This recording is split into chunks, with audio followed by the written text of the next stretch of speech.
All right. So now I'm going to move the camera up here. All right.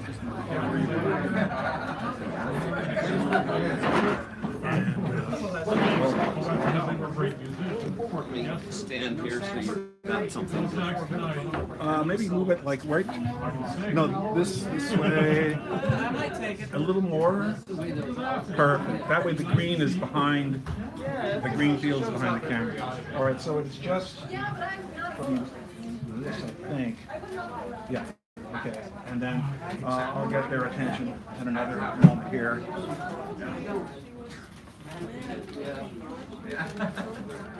Giants are coming on. So the streaming link is not the same. No, that's not the streaming link anymore. So you shouldn't say that. No, it's YouTube. It's YouTube. So we'll have to just say it's not. It'll be on YouTube.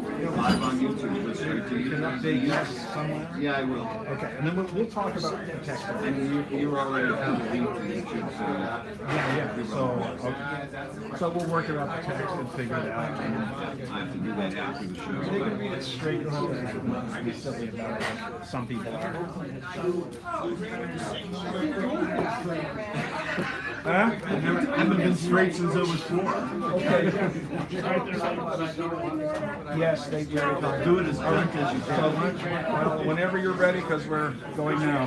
You're slightly on the camera, but don't worry, not happening. Get right up. All right. What? We don't. I can't do that. Oh, that's it. Okay. Everybody, shut your mouth. Okay. Sorry, my South Philly's coming out. He is going to read the announcements, which have to be updated because that streaming link is no longer the streaming link. Information will be corrected as we go on. He is my co-host of the evening. Give him a nice warm welcome to Tommy Evagomeka! So I'll be adding something to what he says, but let him read it. Welcome to Sacred Ground I got 6. with Dan Brady as the current host of this, the longest running open mic in the known and unknown universe. Thank you, ladies and gentlemen. Serving up good food and fine poetry since 1972. That was last century. Let's have a big hand for Teddy and Fiona, our hosts. Without them, you wouldn't be here. And please support this reading by enjoying the food and drink served here. Here. Poetry of all kind, ladies and gents, is welcome here. We respect the mic. That means keeping conversations to a minimum or shut your mouth. And to a slight whisper. Putting phones on mute, vibrate, or airplane mode. Not disturbing the poet while they're speaking or reading. However disturbed they may be. And however disturbed you might be. Thank you. Walking in front of them and keeping to the time limit, usually only 5 minutes, but that can change. As I said, try to keep it less than that. As Dan said. He quotes me so well. Him being Italian and all. Yeah, he does it better. Yeah, I'll get Right, I've got the experience. If you want to know what is going on here, get on our mailing list or check out the Facebook group. Yeah. Please note our streaming link is not correct anymore, so I'm not going to read this part. Blah, blah, blah, blah, blah. And that brings us to the ongoing theme. Never doubt that a small group of committed citizens can change the world. Indeed, it's the only thing that ever has. And that's words of wisdom from Margaret Mead. And the evening's theme is... The evening's theme Drum is roll. immigration, please. Immigration. Well, not immigration, please, just immigration. Immigration. Not to be confused with emigration. Opposites. And if you don't know the difference, Google it. Google it. We're pleased to say our feature is... Our feature is the Haight-Ashbury Literary Arts Journal, which will be introduced by Alice Rogoff. We have 5 readers in a block. They will entertain us mightily, as they say. Mightily. Mightily. Give them a round of applause. And our mini feature, our keynote is Keynote will be Britt Peter, the Honorable Britt Peter. Honorable Britt Peter, who is not a judge, I assume. No. Well, our mini feature is Brett Benson, the red guy. the red guy. And the last word is Rob, who will begin and end the second half. next week's feature will be Next week's feature will be Patrice Hahn, and if you've never heard Patrice Hahn, you come here. She plays the harp, the full-size harp, beautifully, sings poetry, the whole 9 yards. You'll love it. Harp, like harp, Yeah, concert yeah. style harp. the harp. She's heavenly. Heavenly. And now, the moment you've been waiting for, the door prizes. Take it away, Dan. Thank you. Now, this is one prize. It's a double set of books, science fiction, if you like it. All of tonight's prizes are doubles. There's Our LBJ by Laurel Spear. Inside, Help Your Local Junkie Kick. There is Dismantling the Silence, poems by Charles Simic. This is a great poet. I've read several things by him. Inside of that is Tom Galt's Ishtar. If you don't know Ishtar, you should, because she'll come back. Fantastic word puzzles. This is a lot of fun. I've enjoyed it. Inside of that is Fiesta, and I don't have the art there in here for that. Anyway, it's a small kit. Now, besides that, there's Catch 22. If you don't know what Catch 22 is, you will. And inside that is Errol Miller's These Nights Nothing Can Keep Us In. The last thing is very interesting. This is a DVD that I made, and it's called Famous Poems by Famous Poets. And I just put that in the YouTube channel and picked the first 10 people that I had ever heard of, except for one person that I hadn't heard of, but her poem was great. So I figured I put all these in there just to see it as a door prize. If someone like, I was trying to learn how to do the video editing kind of thing, and it's kind of okay. But the poems, let me tell you, if you like, what's that name, that guy that Carlos Ramirez used to do? Langston Hughes is in here live on a TV show doing something with a jazz backup. Wow. There's Maya Angelou and several other people. And this one woman from somewhere in Michigan who gets up there and just, she tells it like it is, tears it up, and then you think, I'm going to listen to that again. Anyway, so there we go.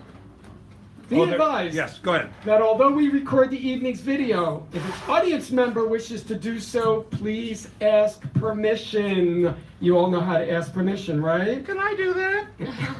We'll assume you've done so should we notice recordings being made. Yes. And I think that's the end of my speech. That is the end. Give him a My round of spiel. applause because he is here. All right. Now, while he was doing the prizes, I forgot to mention that there are non-book prizes such as the mini feature. That's how you get to be a mini feature. You stay at the end when the door prizes go out. You pick this one instead of something else. The co-pilot, which he is, anybody who's here knows that it can be hell on toast, as my mom used to say. Choose the theme or prompt for next week. Someone chose immigration last week, so that's why we have it. The last word, which is Rob, who kicks off and ends the second half. And then the keynote, which this evening is Britt Peter, who comes up first, reads a poem by someone else, then he comes back later on to read something of his own. I hope he signed up for that. Oh, yeah, he did. So, with all that done, the business portion of the meeting is closed. And give this man a round of applause. This is Mr. Natural. He got this going, so we know what we're doing around here. If things go south, I got his phone number, and we'll call him later on. So give Britt a round of applause. He comes up here, and we'll get started. Thank you very much. My mother thanks you. My brother's cousins, second aunts, uncles, first grade teachers, second best friends, neighbors, cousins, uncles, Yes, I did. third grade teachers, firemen, Okay, Responder. Whitman trimmed best friends, brothers. immigration. All right, here we go. Whitman trimmed. Unscrew the locks from the doors. Unscrew the doors themselves from their jams. Step off the cord. You're not on, the mic is not on. Okay, Wait a minute. Okay, now try. okay. Unscrew the locks from the doors. Unscrew the doors themselves from their jams. Whoever degrades another degrades me.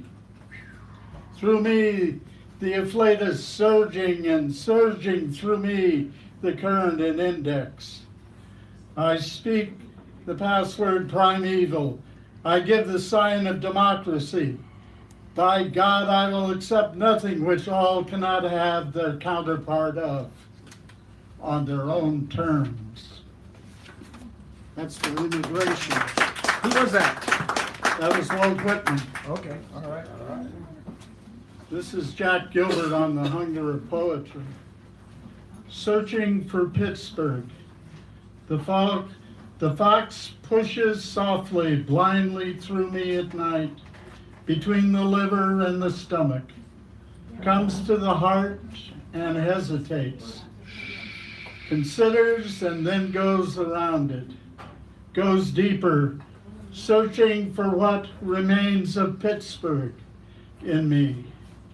The rusting mills sprawl gigantically along 3 rivers, the authority of them. The gritty alleys where we played every evening were stained pink by the inferno, always surging in the sky, as though Christ and the Father were still fashioning the earth. Locomotives driving through the cold rain, lordly and bestial in their strength. Massive water flowing morning and night throughout a city girded with 90 bridges. Sumptuous-shouldered, sleek-thighed, obstinate and majestic, unquenchable, all grip and flood, mighty, sucking and deep-rooted grace. A city of brick and tired wood. Or ox and sovereign spirit, primitive Pittsburgh, winter month after month telling of death, the beauty forcing us as much as harshness, our spirits forged in that wildness, our minds forged by the heart, making together a consequence of America. The fox watched me build my Pittsburgh again and again, in Paris afternoons, on Buttes Chaumont, on Greek islands with their fields of stone, in beds with women sometimes amid their gentleness. Now the fox will live in our ruined house. My tomatoes grow ripe among weeds and the sound of water. In this happy place, my serious heart has made. Thank you, Britt. Oh, he's getting this. This is the attribution sheet, so if you read something by someone else, you just take it back to your seat, scribble it on that, and then get it back to me. Can someone take this chair and like move it way over there? Because we're going to do an on-deck thing kind of thing, because that way it'll make... No, over here. Here. On-deck chair. Yeah, right there. Yeah, there we go. All right, there we go. All right. So when we call your name, you know, the next person is Buford, so he's right there. He's going to keep, but if Christian, you're here, have a seat in that chair, so when we switch, we're ready to go. Where's Christian? Here. Okay, yeah, just have a seat right, because you're going to take a while getting out. You have stuff in front of you, so why don't you get there, and then why don't we give Buford a round as he comes up here to get this thing started. Try to keep it short like Britt did. That was wonderful. All right, there he goes. Thank you so much for all that. Appreciate it. This piece is called From Then On. It was 1982, and I was getting used to doing things together with Karen. Since she left, I've been kind of at a loss on how to approach life, but I'm working on it. Going into the marriage, I was young and carefree. As I got into it, there was more responsibility than I could have imagined. Karen's now late father gave us a deposit for a rented house on Vicente Street in the outer sunset of San Francisco. We decided I would run a family daycare home while she continued to work at Parkside Nursery School, still on 19th Avenue, not far from the intersection of 19th and Terraville. It was the most work I had ever done before. But I was young, 31 years old, and welcomed the opportunity to work for myself and build a business for Karen and me, for Christy, our daughter, and actually my stepdaughter. The daycare started with just 2 students, Sean, my 4-year-old nephew, and Cassie, who was not quite 2 years old. So I was in the diaper changing and small kid feeding business. Sean was kind of bratty, perhaps encouraged by his mother, my older sister having a drinking problem. I tried to counteract this issue by being firm but fair with Sean. He was just too affected by the drinking. In order to get his mother's attention, I would imagine, he'd do such things as spreading sugar on the couch in the living room. It was pretty dysfunctional. So I tried to provide a space away from Sean's house, devoid of sugar scattering. Cassie's mother was very supportive.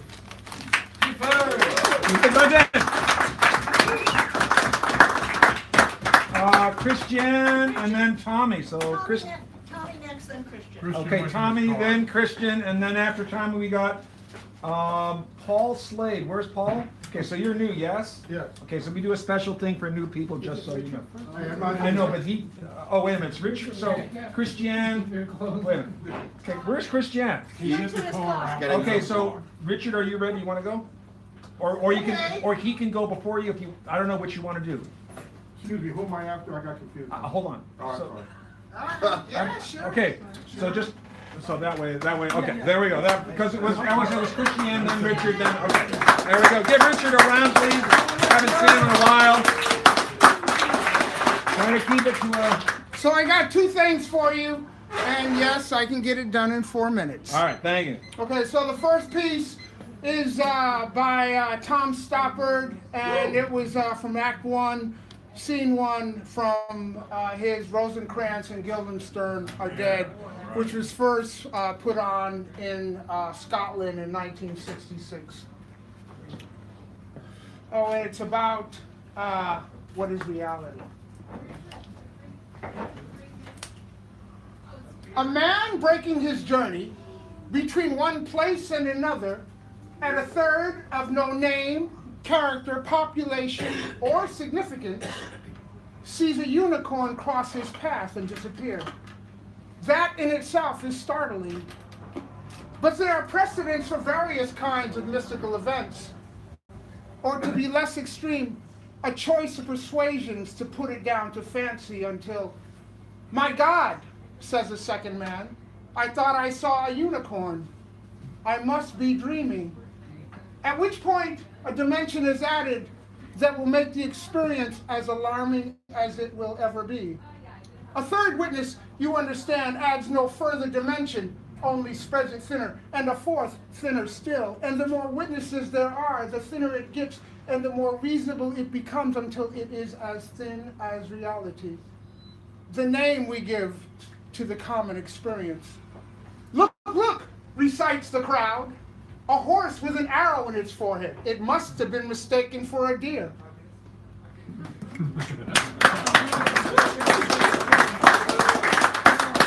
So this one is from a film by Haskell Wexler. The film is Medium Cool. Yeah. And it was first performed in Washington, D.C. in 1968. And I'm a brother talking to a white cameraman.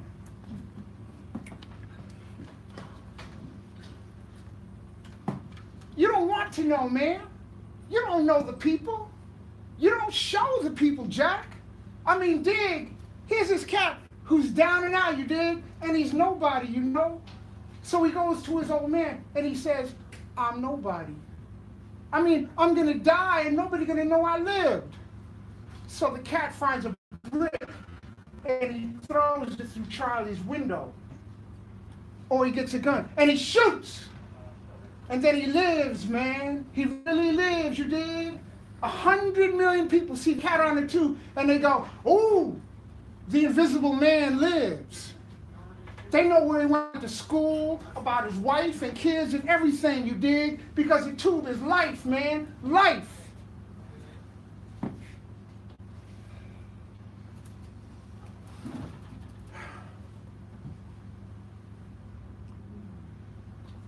him the everyman. You make him the man of the hour on the 6, the 10, and the 12 o'clock news. Because what the cat is saying is truth, man, truth. Why don't you find out what really is? Why you always gotta wait till somebody gets killed? Because somebody's gonna get killed. There you go. Thank you. All right.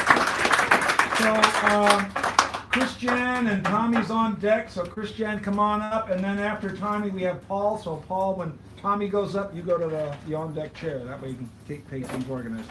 And like Richard just did, if you could do 4, that would be wonderful. But less than 5 should be good. My math calculations say that should be all right. I like getting everybody on. That's my thing. As they say in France, get everybody on, would you? They say that in France. They say that nowhere. Sounds like something. Well, there's a South Philly in Paris. Did you know that? You go to the neighborhood, they call it Sud de Filet or something like that. I can't, that's Italian, but they don't care that much over there. Easy for you to say. Yeah, well. All right. You're on, Christian.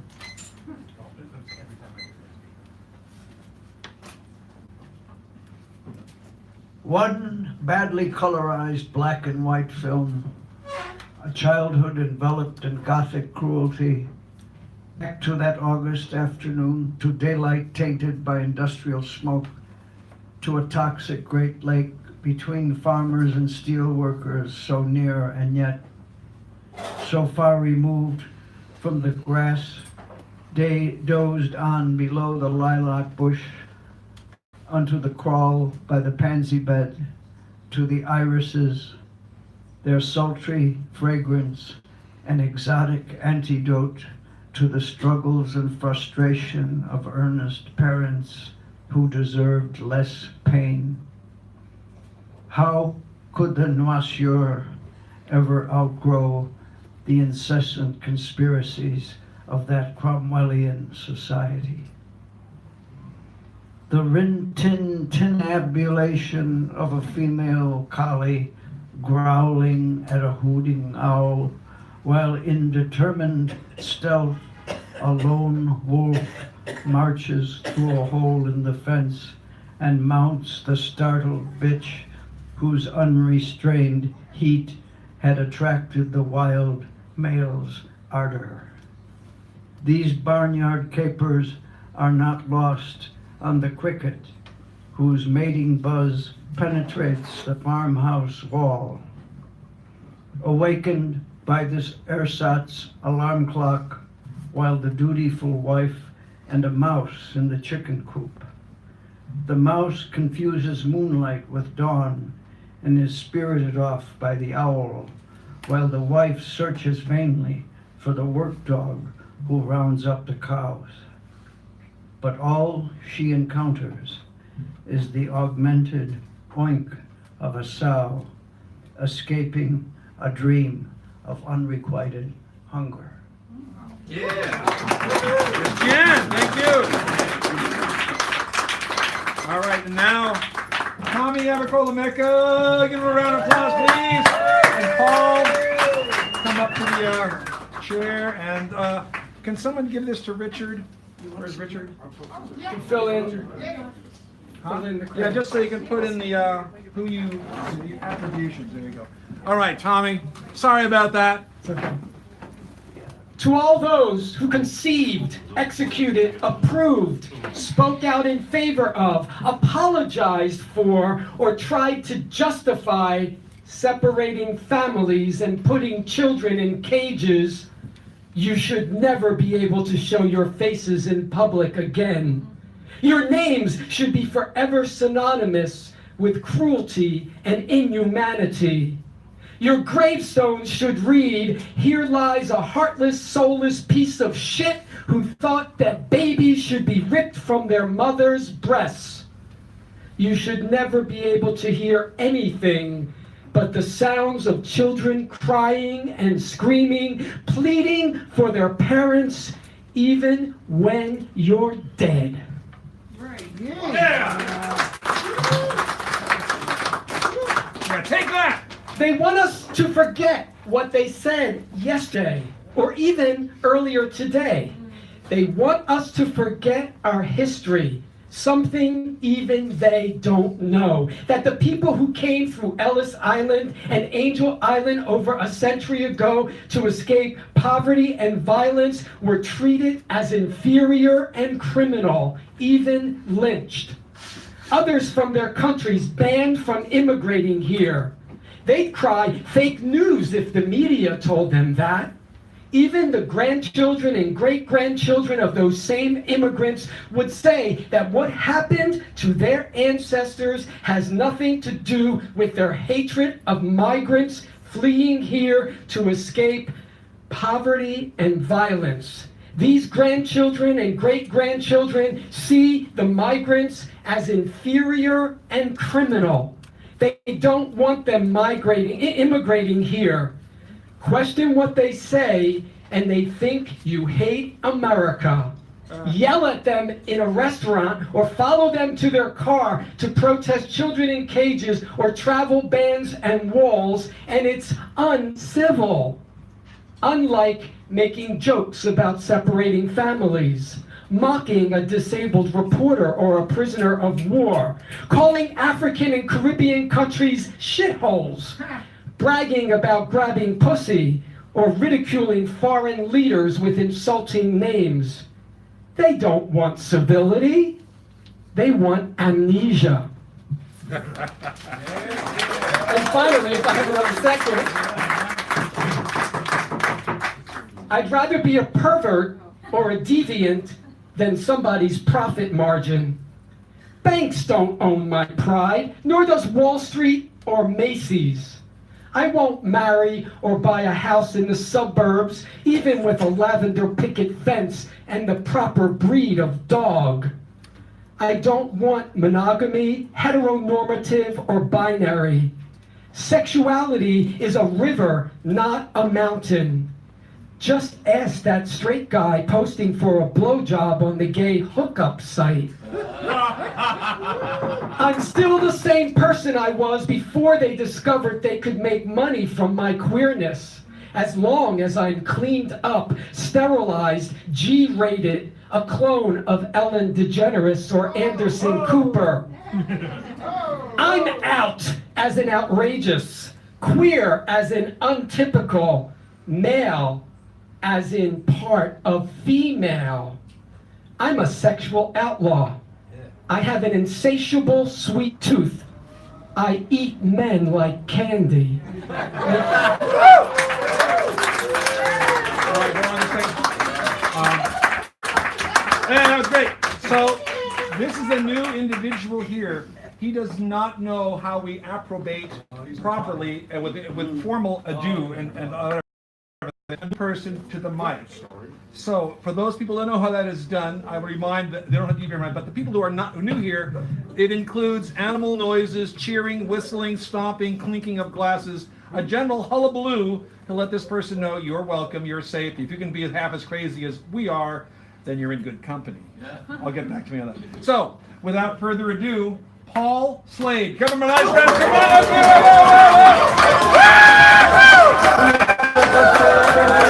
I don't hear it!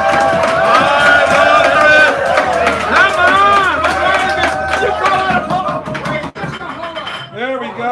I did hear glasses clinking and animal noises, so we're good. I'm a retired Muni driver. I'm used to all those noises. Can I get my dollar back from 1970? This is called Going Home.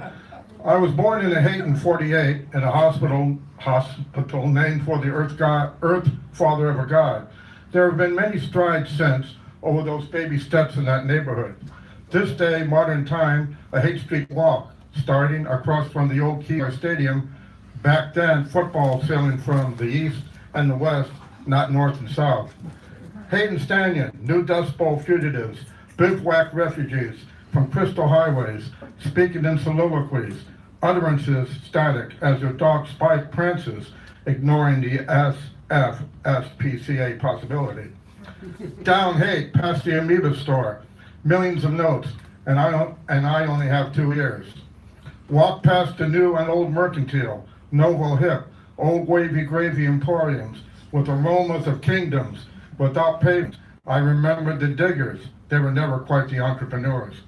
As I walked, prayer wheels spun with credit card numbers and mantras, and shops selling the artifacts of old psychic empires with new antiquities. I passed old buildings with modern patinas, patchouli benign, funky with frankincense, propaganda for a new age. At the intersection of Haight and Ashbury, black on white street signs, public works, aesthetics at its best. U-turn at Masonic, named after a cemetery. Any zombies from there must be deadheads. Back up Haight toward the park. What is this place? Did wizards place a fissure in North America? Install a petri dish in the Haight-Ashbury for the children of paradise before they were captured by the animal farm and became Bukowski protagonists? A noble experiment. Old hippie on the street, flowers in his hair, now a dry arrangement. Mumbling, maybe a Hare Krishna chant. A slow Bojangles prance on his inner soles. Still waiting all these years for that park for his VW so he can go home. People in doorways with Timothy Leary eyes, chemistry in their frontal lobes, staring at banners announcing a 76 tambourine parade, anytime, any day. Music in bars, libertine with libations, window seats for the cavalcade going by, the show definitely off Broadway. Bookstore on Haight still survives for the pre-iPhone intelligentsia, paper and cloth resilient against the teeth of megabytes. The end of my sojourn, waiting for the 33 for that trip home, thinking, what is the Haight? A Greek tragedy? A remake of Our Town? A playground for Rigolettos? A rehearsal for Hair? A very long mini-series about a new age with plaintive extras? Or just another Frisco neighborhood with regulars and irregulars and West Coast Vox Populi? Riding home on the 33, thinking, a good walk for a native son that day, but bring a National Geographic mind. As a senior, I'll always carry my Medicare card in a Haight. You'll never know when some jester prankster will slip a window pane tab in your chai tea. Yeah. However, Grace Slick did say, feed your head. Back in Richmond, my neighborhood, sitting in a cafe by the farmer's market. Same city, different vibe, different cornucopia. I'll visit the Haight soon during the morning rush hour. After all, the citizens of that neighborhood are only a few miles away. Thank you. Thank you. News. And now we have our host with the mostest, Dan Brady.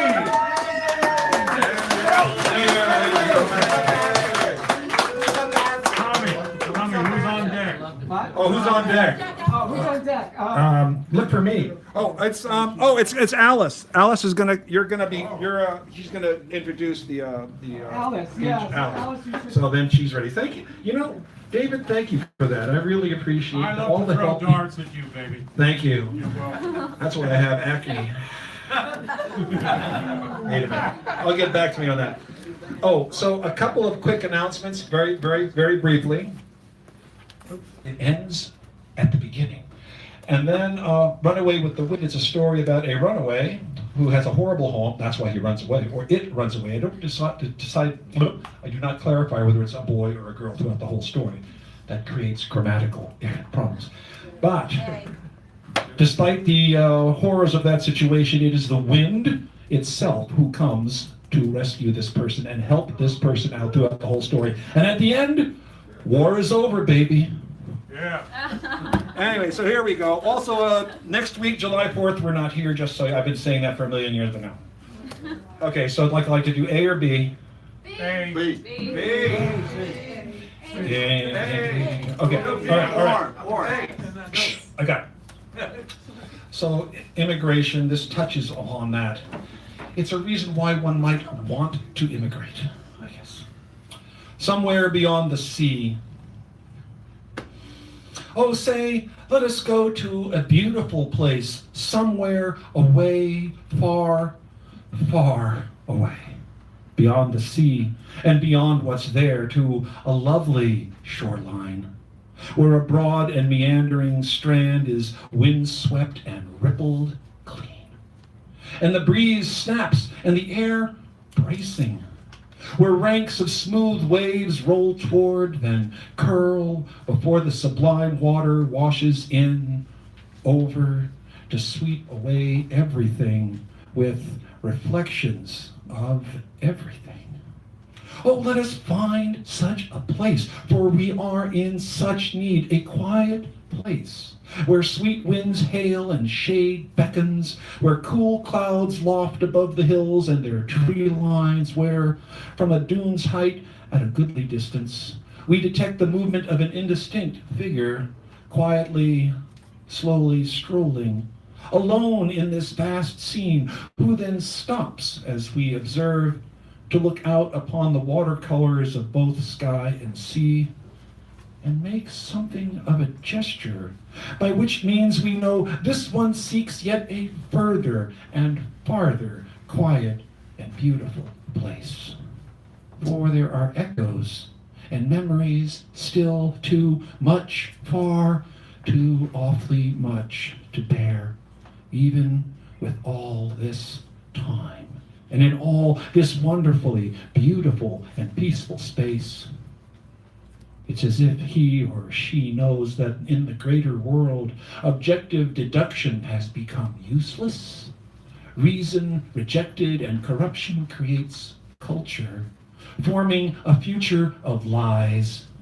And I tell you, now I reject this utterly.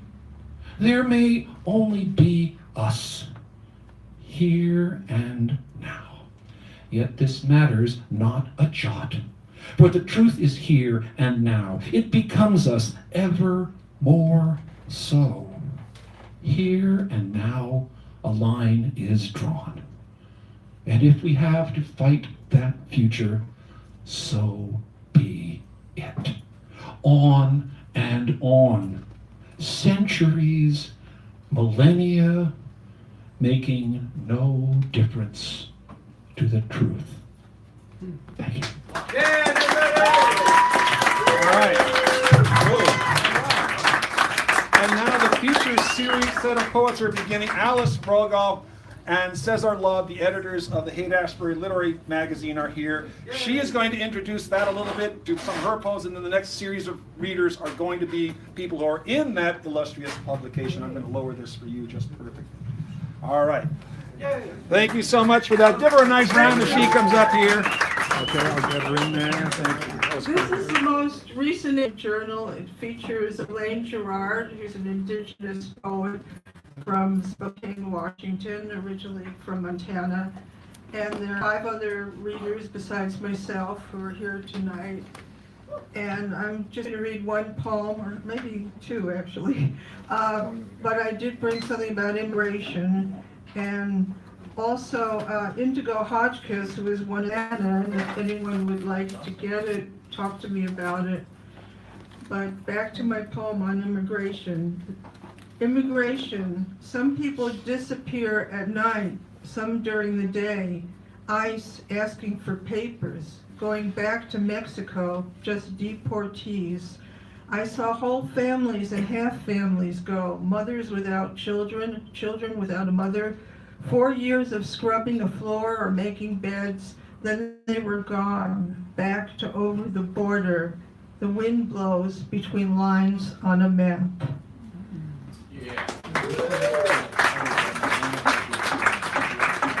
And this I wrote a long time ago about the mission. I think it was the way the mission used to be.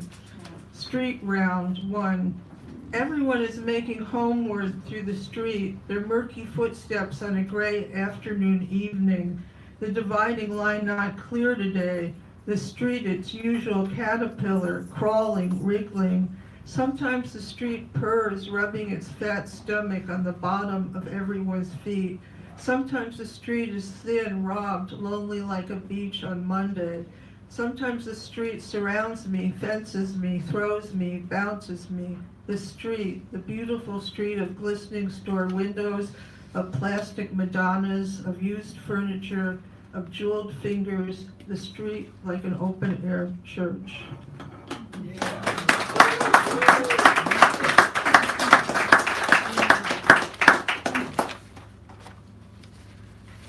Well, this will be my last one. It's called Keys. She had a key to the door once. Did she drop it when she left? Her grandma had a key too. Grandma buried it deep in the soil. The door is missing now. At least that one is in Krakow. A brother has the key to the door in Ramallah. How long do keys last? Asked a little girl. As long as one can remember the way to go back to a home, her grandma said. And what if you can't go back to a home? The little girl asked. They are the keys to one's heart. Nice. Oh, so tell me about how long the magazine's been around, and just a little. I wanted to tell you a little bit about the publication. She didn't have a chance to do that, so. The publication started by Indigo Hotchkiss and Clifford McIntyre. Clifford was a former Korean War veteran, and also he was a heroin addict, and he was incarcerated for a while. And then when he got out, he lived in the Haight-Ashbury, and at some point he decided to start a literary magazine here, and Indigo was his partner. And then after Cliff died, she kept the magazine going with a whole array of different editors over the years, including myself and Cesar and Conyas and John Meehan, who started the Haight-Ashbury Soup Kitchen. And our next reader is that would be Cesar. Cesar Love. Cesar Love, and after him, is Rocio here? Is Rocio here? Rocio, come to the on deck, please. And Thank also you. Raina is here too. Oh yeah, I got Raina on here. I got Rocio, then Kay, then Raina, like that. After, like that. So we got everybody in there. So let everybody know, our next event is going to be at the Veet Museum celebrating Haight-Ashbury Literary Journal. Elaine Gerard is going to be coming down from Washington State. I believe it's July 13th on a Friday. Is that right, Alice? I don't know. I thought so. Okay, never mind. But still, come to the Veet Museum July 13th. We will have another celebration of the Haight-Ashbury Literary Journal, our new issue. All right. So I'm going to read a couple poems by other poets that are in this issue. This one's by Catherine Lucas. It's called Wild Iris. Because my voice is a pool of silent twilight in a pocket of green fern, you notice me. Because my words are veined prongs curled up to cup a drop of sun gold, you stop and listen. Because my sighs curve 3 petals downward to canopy blue air against my stem, you love me. Because you did not hear my rasping birth song distilled from cries of gulls at dawn. Because you will not hear me when I wither to mauve whisper. Because you were at first surprised, but now remember there will be music like me every spring. You leave me lightly, unbruised by parting.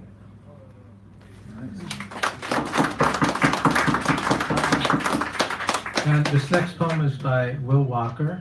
It's titled Subversive. Because living is a tricky business, I bless the earth when I can, by morning light, hoping to emulate the finches flocking the trellis out back. An upturned forest of star jasmine and bougainvillea. Shades of green not yet in bloom, where the finches seem content to perch and sing and fly to another perch.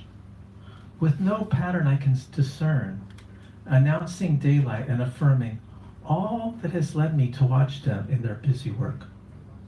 The unthinking embrace of any available branch, the glide through sunlight, the song of no occasion. Subversive by Will Walker.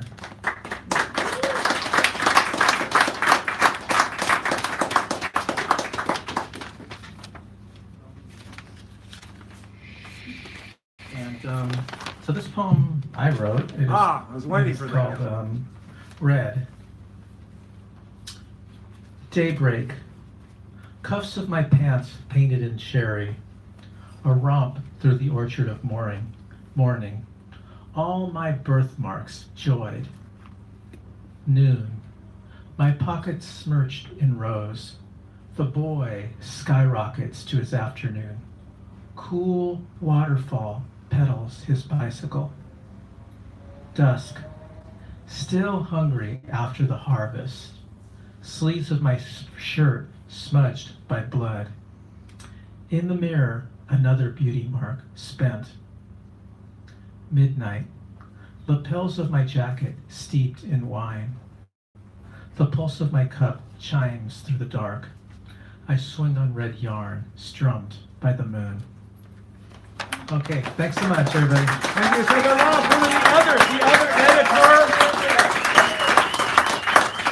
All right, Rocio is next, and then Clyde always follows Rocio, as it were. And then Kay Morrison. We'll get it all worked out. Kay Morrison, then, there we go. Let me just get you focused in there, dear. And let me just get rid of this and go off in 1 minute. Okay. There we go. Okay, this poem is called Sunday Night on Haight Street. Am I still living in these dreams, waiting for my new life to begin? Some days it is hard to keep moving when I slowly rise instead of crawling on the ground. Painful though rising may be. My spirit reviving again is Quetzalcoatl, iridescent plumage, transforming, reawakening to beauty forgotten. When restlessness inside wants to turn to passion, happiness is flying towards me as a monarch orange butterfly. All is coming towards me now in bright orange circles, splashes of color, and music from Prince. People walking down Haight Street, people breaking rules, making it fun to be alive, to be around on a free Sunday afternoon. Thank you.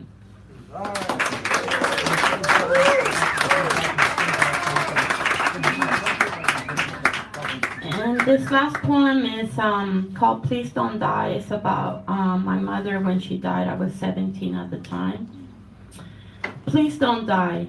Please don't join her. Please come back. Please, please stay here. Please don't abandon us as she has. As mottled turtles swimming in a lake, finding petrified redwood and an abandoned camel coat at the edge. Please wake up. Herbie was standing by a rose bedroom door on a concrete floor. Our family was too poor to afford to buy a carpet. Our sister Luisa, Laura, heartbroken, she swallowed all our mother's pills from our bathroom cabinet. We never found our mother's body. Was this a suicide, or did our mother find on that scary lake a rough wooden raft and pull it to heaven? She could not swim well. Wake up so that you don't miss school, were her last words to me. Tonight on a rainy night, I am in school.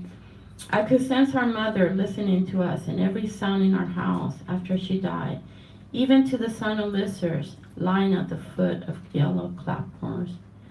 Wake up, please wake up. Laura had fallen into a deep sleep. She had lost the will to live. After our mother disappeared at midnight in a cold sweat, I woke up to a whirring sound of helicopters searching for our mother's body for nights and days, her body never to be found. Our family could never give her burial so her spirit could rest. All the ungrieved deaths, all the broken hearts. No red and white roses and a cross to give her, no Catholic burial, nothing to hold on to, fog feeling, empty and ghost-like.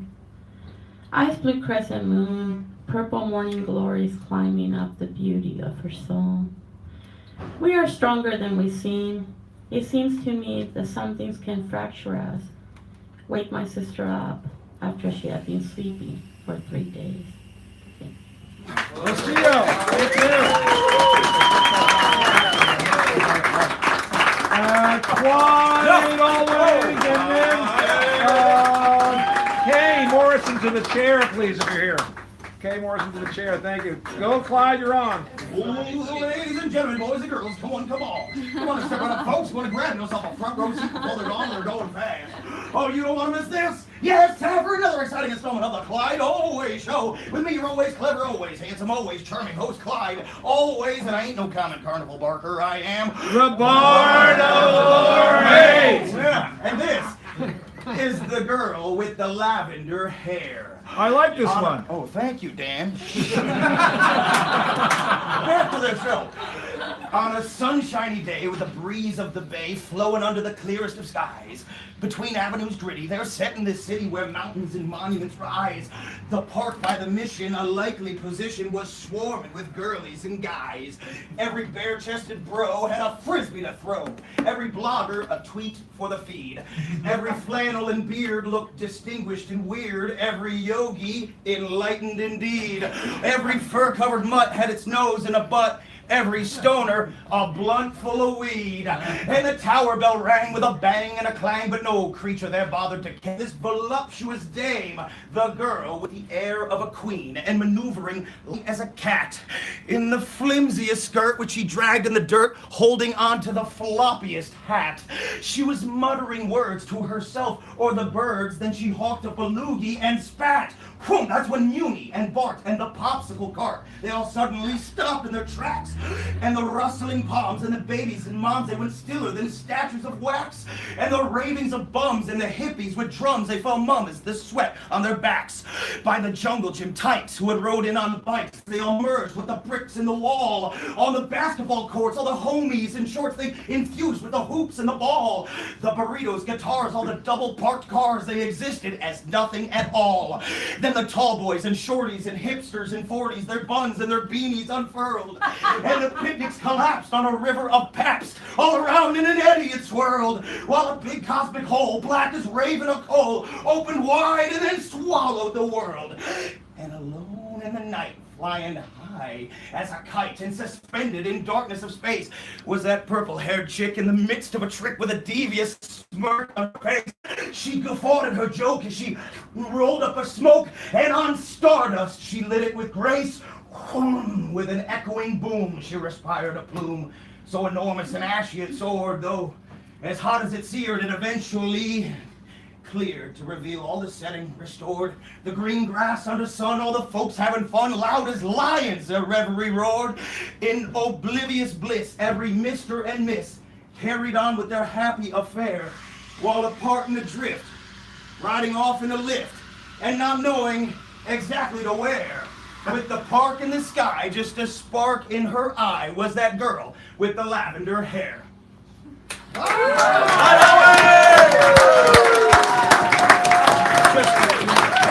Ever so briefly,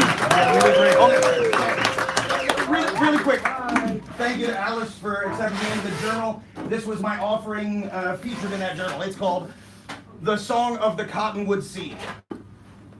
With windless winter morning breaking, blazing rays and icy airs, a hilly hiking undertaking, counting worries, fretting cares, when, by my eye, it dancing, quaking, white and fuzzy, thousand hairs, says I, hello, and lovely floating, speaking not, it bobbed a bit, so light in flight, it nothing toting, needing not to rest or sit, it not but happiness, emoting, smiled I, goodbye to it. Thanks, everybody. Come to my show at the Marsh this summer.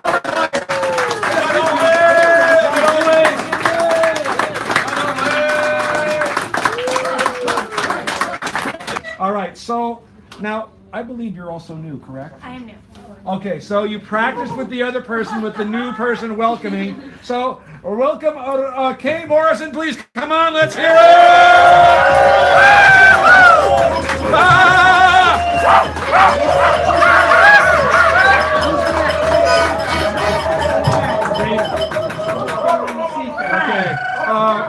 That should be good. Thank you. Yeah, Raina, come to the on-deck chair, please. And then after Raina, it is you, Mr. Curson. And then we'll take our formal break. I'm framing you perfectly. I hope if you can just move the microphone a little bit, like about to here, sideways. And that way I can get you. Oh, no, just like this. Yeah, like that. So that way I can frame you exponentially well. Hi. Hello. I'm Kara Morrison. Thank you. I'm so grateful to be published with you guys, so I'm really excited to be here. Must one of the poems I read be the one that's been published? Would you prefer that? No, you can do whatever you Okay, want. because I picked these for tonight. Yeah, all right. I teach high school. Alice should have answered that, but. I teach high school in the city. Oh man, Yeah. So this first one is called Her Burden. It was written after a hellish week with the kids. I also managed to scare a guy away in 1 week. And then I watched Thelma and Louise, and then I wrote this. Oh yeah, there you go. There's the model. Her Burden. In 1 week, a woman can grow life, shoot a rapist, bleed out the last word while he leaks red hell onto car fenders she waxes when she isn't waning. In 1 week, a woman can talk tears off suicidal bridges while she bridges words to new days holding smiles, awaiting breakfasts mixed with unmet friends, self-discovery over easy, pancakes that make pain to pass. In 1 week, a woman can become an armed robber, or she can nurse bottles and beers and in the same week bring freedom to kids she never raised, but she carries. While vacuuming others' mess, one woman can write a poem on hallways she architects inside her head that always she revises, surveillances. She can burn down the world with flammable honesty, then discover fire extinguishers while men choke, cough, drop for cover. She can ignite love and then perplex while flames destroy what she sparked in 1 week. Yeah.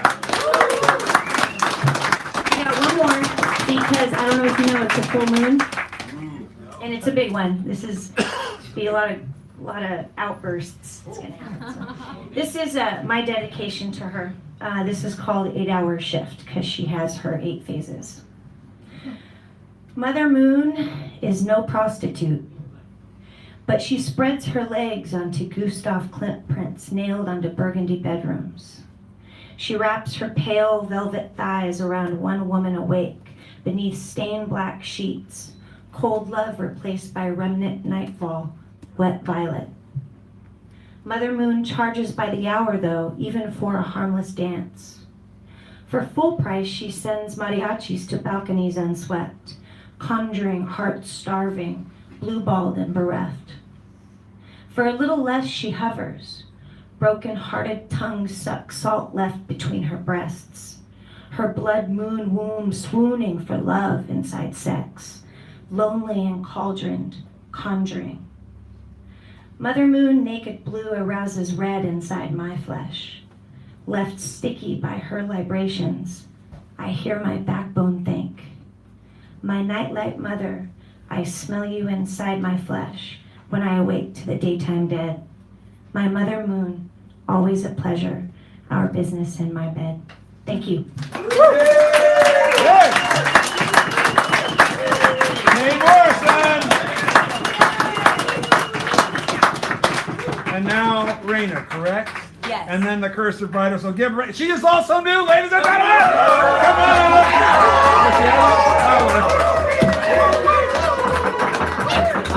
I've been here before. Oh, that's what Cesar says. I totally forgot. You always forget, Dan. It's okay. I forget everything. I look in the mirror in the morning and go, what's that? Why is he there? Then I realize it's not a TV. I'm sorry. The first poem is, my name's Raina, and this poem's called Diary Entry on a Monday Afternoon. Assisted living seniors, ragamuffins, and produce people pecked for fruit at the strawberry stand. Bobbing, bending, like birds in winter, swallowtails hiding behind the heather. Among the snobbery, hope springs deadly. Construction talks and the natives walk. Improvements in the forbidden city means kicking and pricing out the dark of skin and worn of parka. Receive the message of ancient ruins, of dreams on a merry-go-round. A pervert groper haunts the metro, Woman's eyes blink in Morse code as the weirdo cometh. Out on the street, the pigeons make love and strange girls dance on the backs of heroin-laced wolves as sticks and buckets break into percussion. Little boys with quarters clenched in hands pop and lock.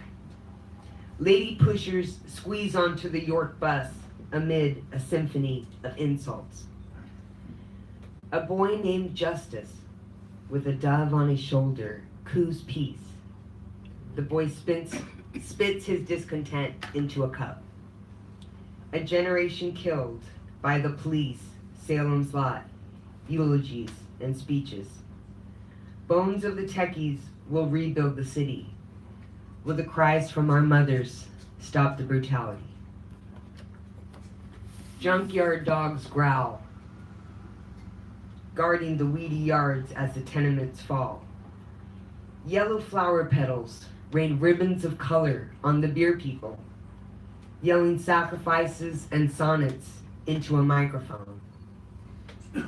Newspaper reporters do an article on the air in a jail cell while the con men sing soprano.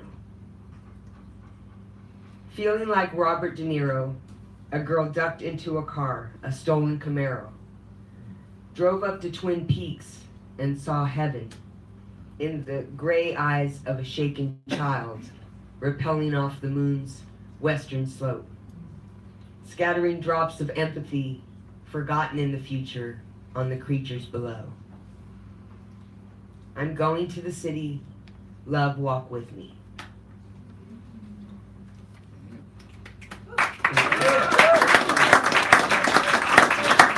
This is called Forest of Blue. The rush and the din, the thrush on a limb of a tree along the river. Rafts and fishing boats quiver under the excited weight of multitudes in the collapsing crevice of summer. Deer freeze outlined in the leaves. Cherubs sleep along the rocky outline of the beach, awake with laughter from the sun's ghastly shadow that haunts the footprints of tragic wanderers.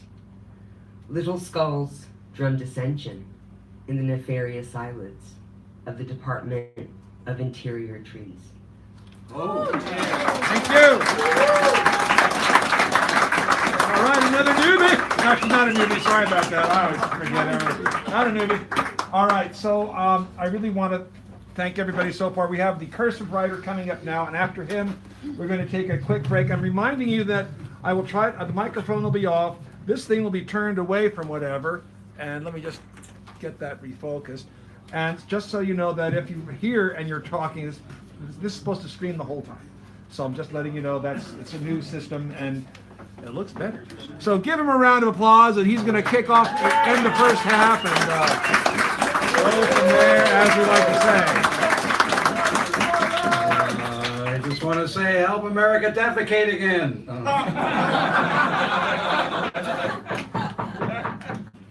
Not my child.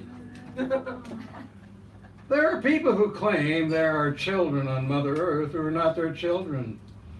It's one planet, one people, whose child? Are you suggesting they come from somewhere else? Is that why you call them alien, trying to convince us, yourselves, they're from another place, planet? You're dead people dressed in bright, pretty, colorful dresses and ties, filmed in beautiful locations, belying your tearing asunder humanity. Remember Native people, Africans, just to start a long list? Your rages against humanity tears across the land as lava seeking its way above ground, turning yourself inside out, exposing your toxic natures. You say you believe in zero tolerance, as if you ever had tolerance. Tolerance is out of here, been misidentified, and is not childless. Could love be around the corner? Love is not childless. Intellect can beget intellect, and intellect is not childless. Heart drives the rest of the heart and is not childless. Shall we go and tear their children from them?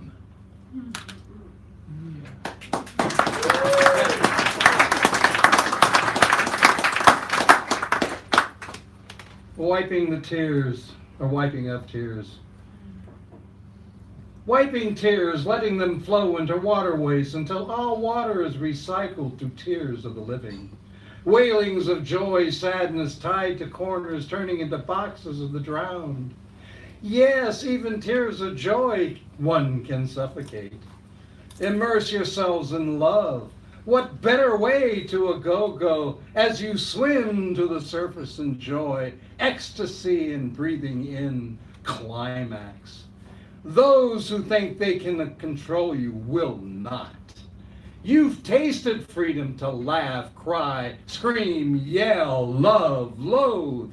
Weeping, not fears, cleansing of mind, heart, becomes stronger, beautiful in its lessons learned. Then join the struggle. If sincere in mind and heart, you will be welcomed.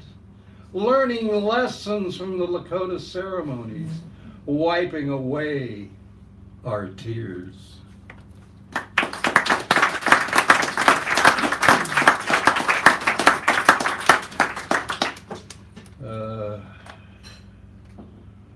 All right.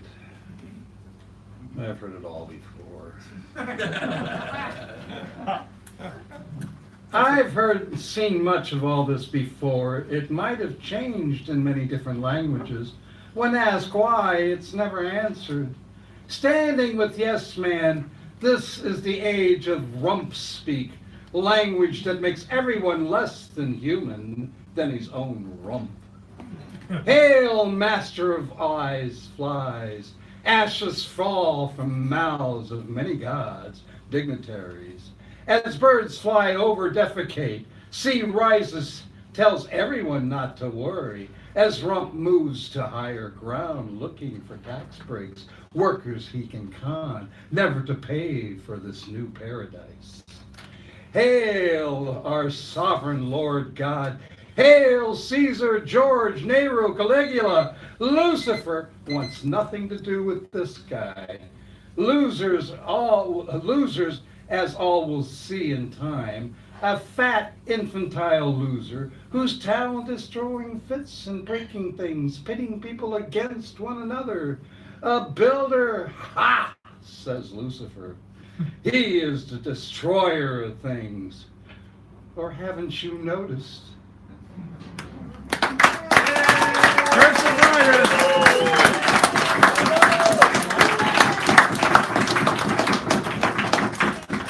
All right, so a couple of things. I'm assuming that, Alice, you brought copies of the magazine. I see them right there. So if you're and it's only $5, right? Yes. It's a $5 magazine, ladies and gentlemen. So, like I said, I'm going to turn the microphone off. This will be around this way, facing that way. And the second half, Rob will kick it off and end it. He has the last word. But look what comes in between Rob and Rob. We have Britt Peter, Edward Mike Hugh, Sharon, wherever Sharon is, Sharon. Then we got Brett, our mini feature, Antoinette Payne, Wendy Walters, Owen Dunkel, Rick Champion, Natalie, Dr. Summers. That person's Summers? Deanne Summers. Where's that? Who? Oh, let's see. Are you new? I came here last year. Okay, well, thank you for that because I didn't want to make a mistake. And then we got Melissa, who hasn't been for a while. The Chris Spurs. Looks like SANG. That's me. Sang, okay, new, good. And then David Erdreich, the immortal Hal, and then Charlie Getter, who came here. We got a couple of newbies at the end, Mirka and Sonia. So we got a list. The thing is, people have been keeping to the 4 minutes right around there a little. Beautiful to keep that up. Then we'll have everybody in. We'll go home and say, was I there or not? And the answer is yes, you were. So I'm going to set this timer for about 6 minutes, talk schmooze, maybe 7, and we'll come back and try to apologize for everything that I could have said. But didn't.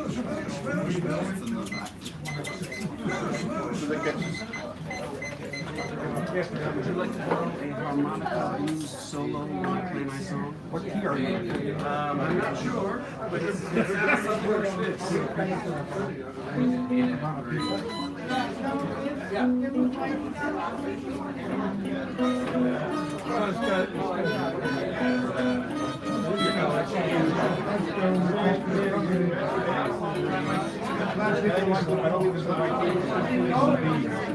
Shit. Yeah. So,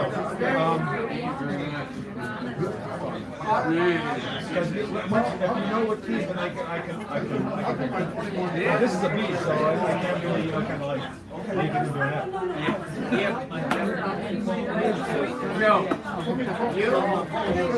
Thank you so much for everything and more.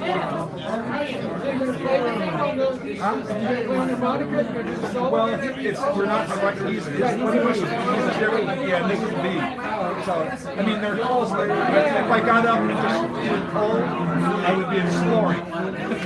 And then I might get it on the third round and people be going, oh my God, what a headache. Yeah, he's got those extra shots. Yeah.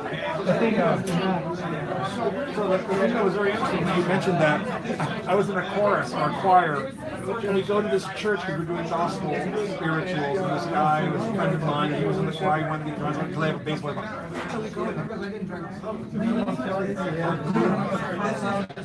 Organist? They didn't know us. Oh, yes. I know. Try his best to play.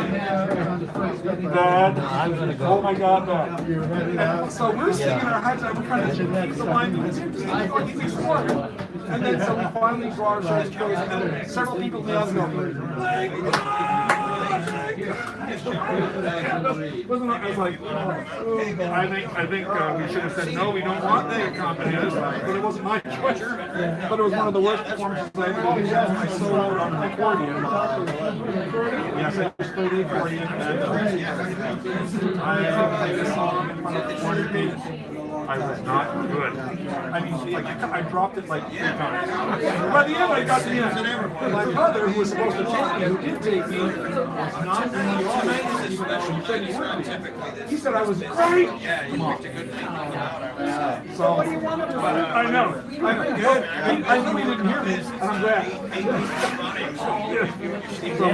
Yes. I'm last on the list, American Signup. Yeah. Actually, we're getting a wild man. Oh, okay. We'll do this every Wednesday. Okay. So come back, and it's not usually this crowd. All right. Usually it's like maybe 20, 30 together. But today we have like a bunch of people coming in for that magazine, things like that. Great. So come back, and that would be your first time, right? This was my first time. Oh yeah. So when you come back, it'll still be your first time. Okay. We'll do yell and scream and holler and do all that kind of stuff. Great. I'm Dan, by the way. Merrick. Merrick. Okay. All right. Thank you. He's canceling. Yeah. Okay, so then we put him right there. Yeah, so. So down, right.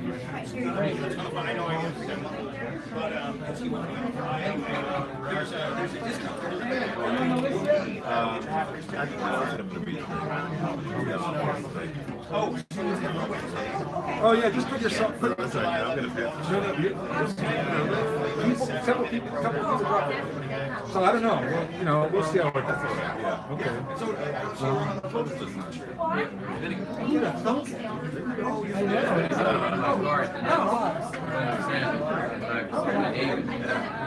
Let me get my glasses. Okay. Oh, DN. Okay, because I saw that as one thing. You go by DN. I'm Dan, and you're Ian? Yeah. I have an Ian. There you go. And if you Google me, I got an internet page, but I've been publishing here for like 20 years ago. I was in Adam Ryan. He used to curate a show called Bay Area Generations. It's a lot of, like, I have to ask, he done a coffee hour. So he was our guest curator at Red Lightning. When I saw that him and Sandra Wassily were guest curators, I submitted something that when they read it, they would know for sure it was me. And so then they were like, oh, people together. Well, I was busy in May last year.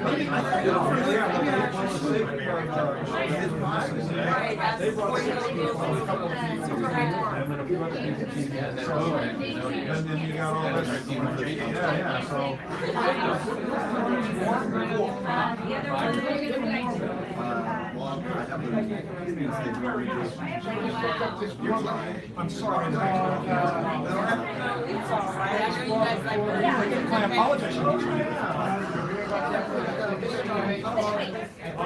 This is a great person.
Okay. Yeah,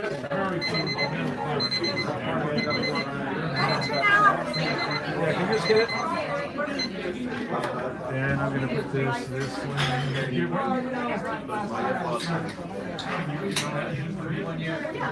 I assume I'm framed. Britt, can you see if I'm framed perfectly? You're over to one side.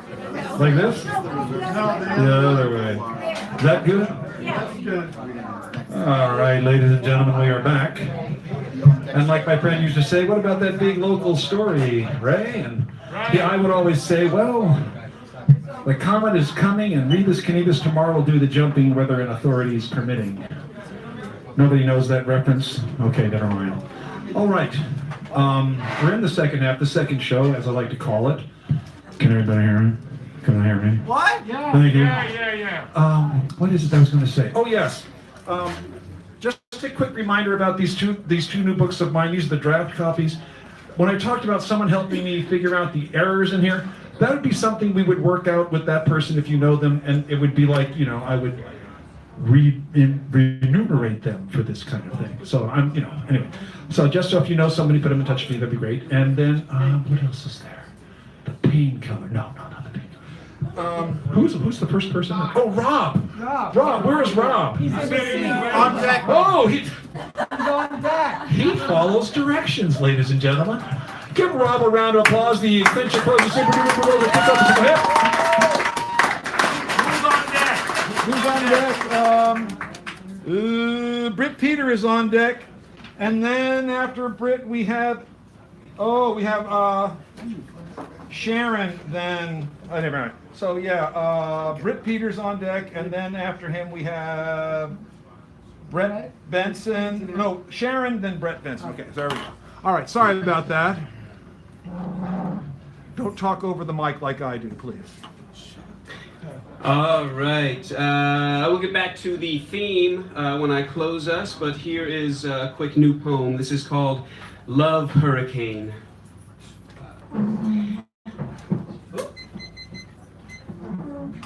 We spend our lives soaring, protected above the clouds, dreaming of mindless merriment in unconditional crowds, craving connection and comfort, those casualties of current climes, disconnected from others and ourselves in these post-agricultural times. And then we see love, a dream far below. We speed earthward to rest from this celestial blow. We fall into that patch of calm and are gobsmacked by its beauty. Nobler notions engulf us: devotion, sacrifice, duty. But just when we let down our guard, the storm hurls us back to the sky. Finally, we see that modern love exists only in a hurricane eye. We have to keep running, keep dancing, knowing joy, but never peace.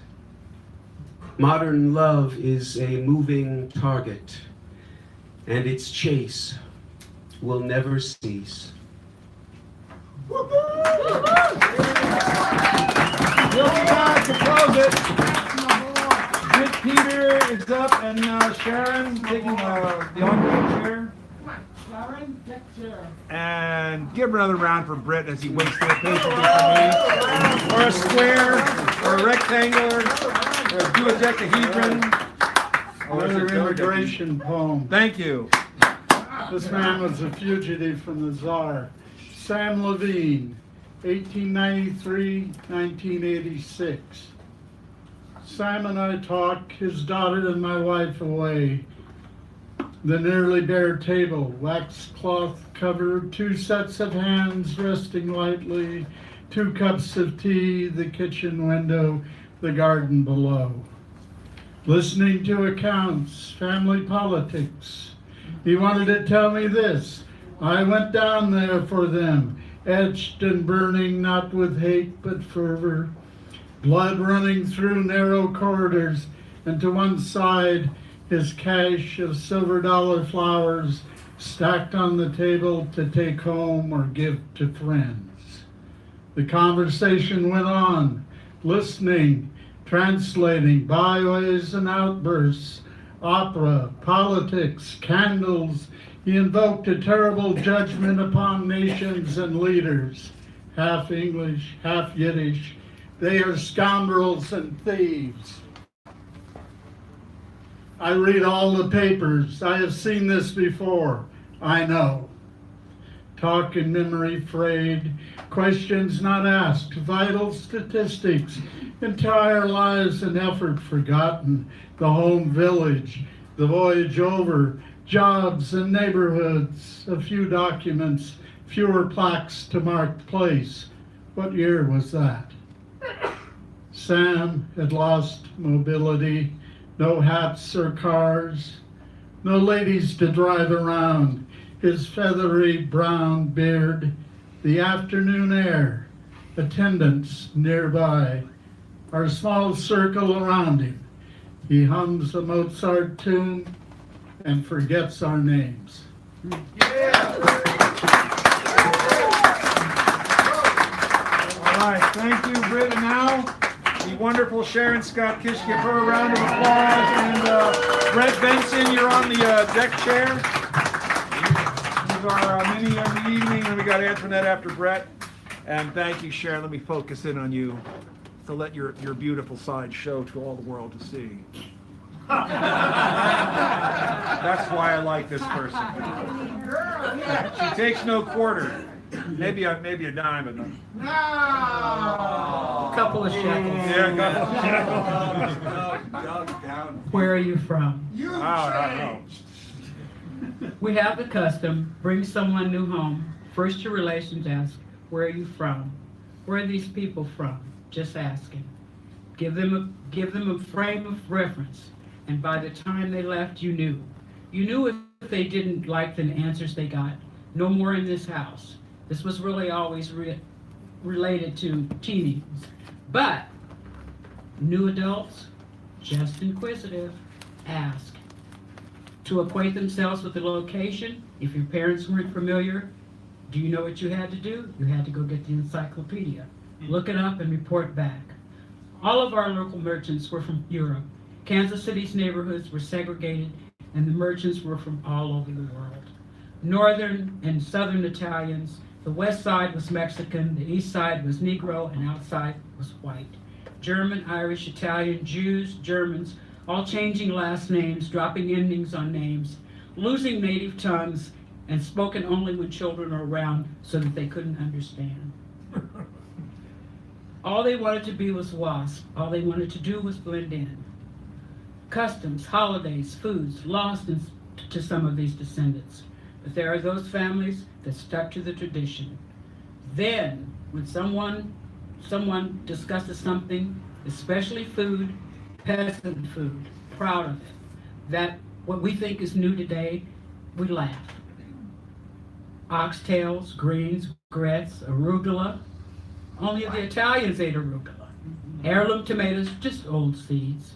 Macaroni and cheese, couscous, kale, food of the people, peasant food. Slow and low. Now let's take oxtails. Priced on a menu.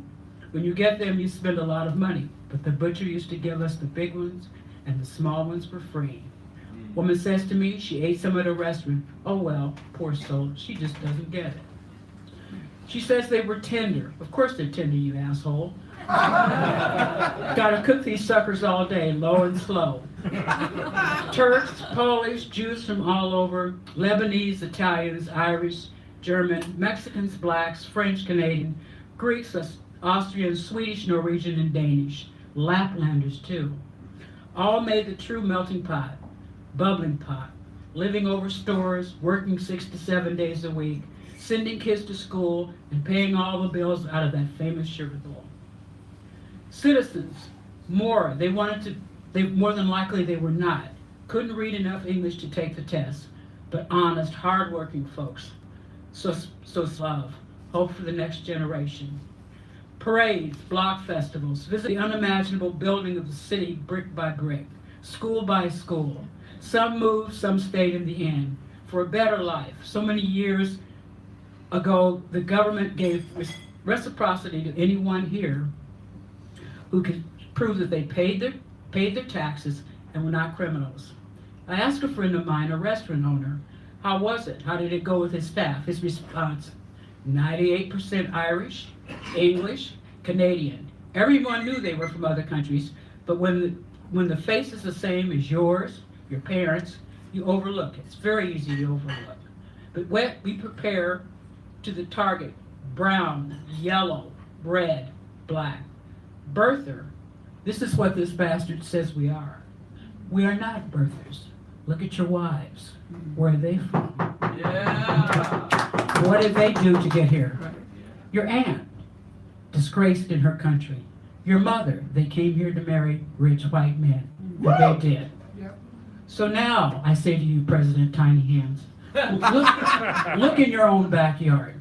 Look at where you came from. Look at your father. They wouldn't even accept him back in Austria because he dodged the draft. I want you to sit down and get yourself a new pair of overalls and dig that wall, because Bubba is not going to get out of that Barker Launcher. He's not going to put that beer down. He's going to keep his food stamps. If you give him a gift certificate for a gun, he might sit there and watch you dig it. Yeah!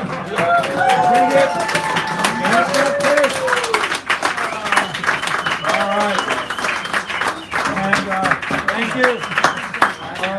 Antoinette is next on the Take the hot seat. Hot seat, and this is our mini feature for the evening. So he's going to do he does more than the average time length. More than the average bear? Yes, more than that. So just so you know, in case you didn't.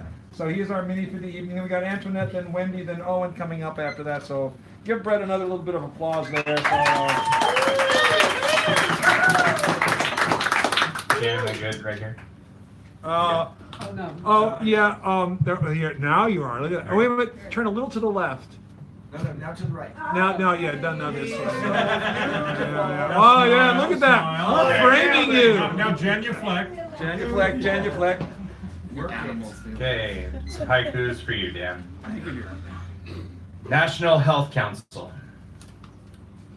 That's the title. Reproductive rights.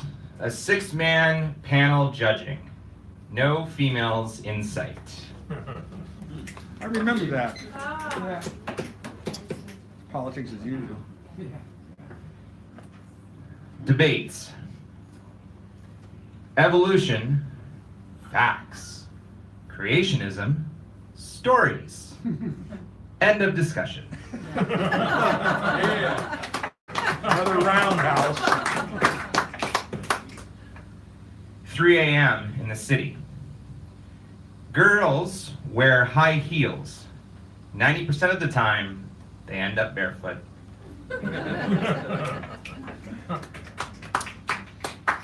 Frustration. Jesus taught love, right? Not to hate other people. You got that, douchebag? That's Mr. Douchebag. To you, sir. Thoughts. Stuck in a whale. Pinocchio and Jonah. Fact or fantasy?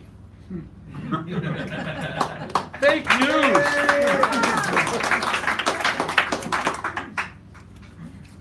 Rooftops. As I dance upon rooftops, my sense of freedom soars in the morning air. Wind graces my face with the touch of the feather, the notion of repetitive efforts, the innocence of a baby's smile. Here on top of civilized concrete, brick, and wood foundation, the only guide is passionate desire for new avenues of tranquility. Bliss, picturesque, in blue, yellow, orange, and shadows. This is salvation in the best form. Sun moves upward to center stage as dark, cool relief glides east to west and over again. Heat as a source for oxygen, the drips of sweat in celebration of movement not in vain. Each extension, bone to muscle and skin alike, in no sequential order, no justification necessary to man or God, earth or heaven. Vision, from all sides, dozens to see the soil, to the endless sphere above, distant yet close. Now presently, there are no answers. There is no reason to act. Blueprints are useless if one seeks clarity. Conventional wisdom is possible. It will be found by abandonment of prior knowledge. The world at our fingertips, the chance to hear melodies unsung to life below.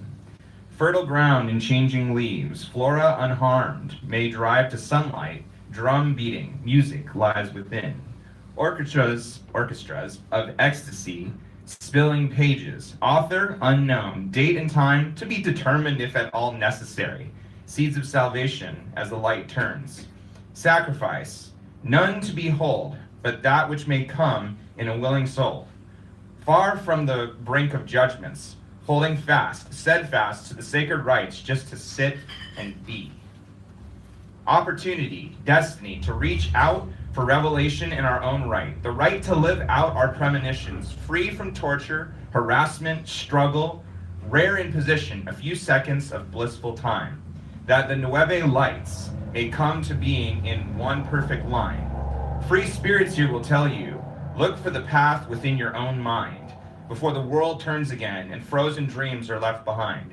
Damned if you stay put, to live without being, to the depths of hell. Wishing will move none by itself. Speak of your consciousness and your persona. Tell the world, go ahead, do tell. Rid of the poison which runs weak-minded life. Daily offerings of green paper, stabbing one in the back constantly with gold made of knives. Ambition where people may seek acceptance, not from the dark jungle which never becomes clearer.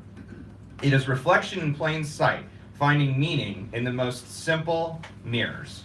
Temptation leads the blind astray from staying here, where paintings are exposed not on lines, but on paperless screens. Here they dip and drip on their own accord. Sights are on the ability, for achievement here does not merit invitation or reward. Celebration for all paintings, through paint and structure. Victims seek empirical answers on this rooftop. The inability to cope with not having rationale, struggling to breathe. Their pessimism bleeds on the shirts they wear, as they constantly fall to being deranged by small aspects, drowning in their own despair. Yet night, too, may provide the debate and argument depending on the state and consciousness of mind. It is not perfect, neither is the sun. Both run the potential of a weeper's cries, or the gratitude of simple, extravagant fun by just looking up and breathing. The new day starts to play the part of light, life, and cycle, waiting for the chance to show off to those who would listen with their eyes and look with their ears. Recycled. Really, no matter what, there's many audiences listening, but none to be discreetly sought. Just pure thought, just existing. As I dance upon rooftops, my body is free, my mind is clear. Though I know at some point I have to come down. For now, everything up here makes sense. The world's drum beats a perfect, picturesque sound, and I have nothing to fear.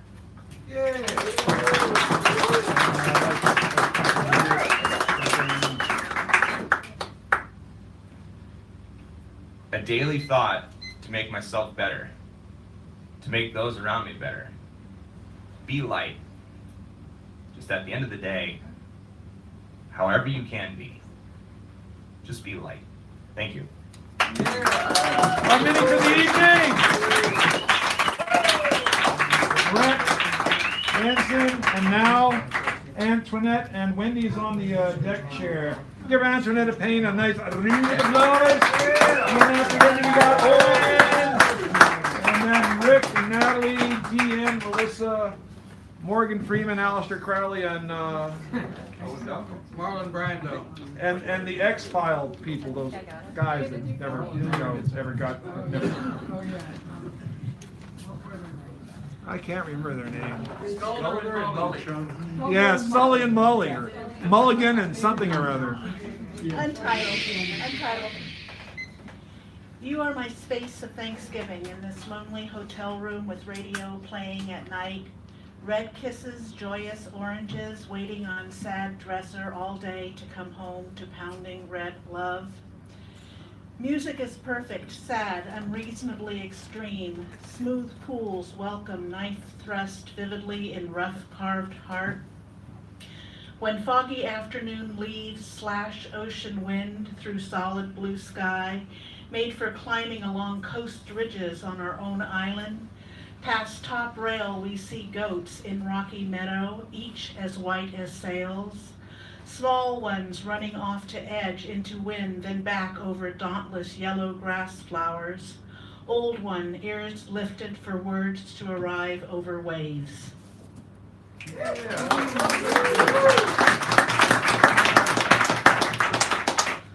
All words ever said worldwide through time belong to poets. Inspiration like chimes resonate out. Passion resides at home, laid upon another, a fragile kindness offered like sweetness of your tongue on mine. Desire manifests still, subject to interpretation. Blue jay with acorn in his mouth winked from another sphere. Sure that was you looking through God's eyes. Horse carriage galloping without reins finds her way back, revolving over under layers of love. Oh.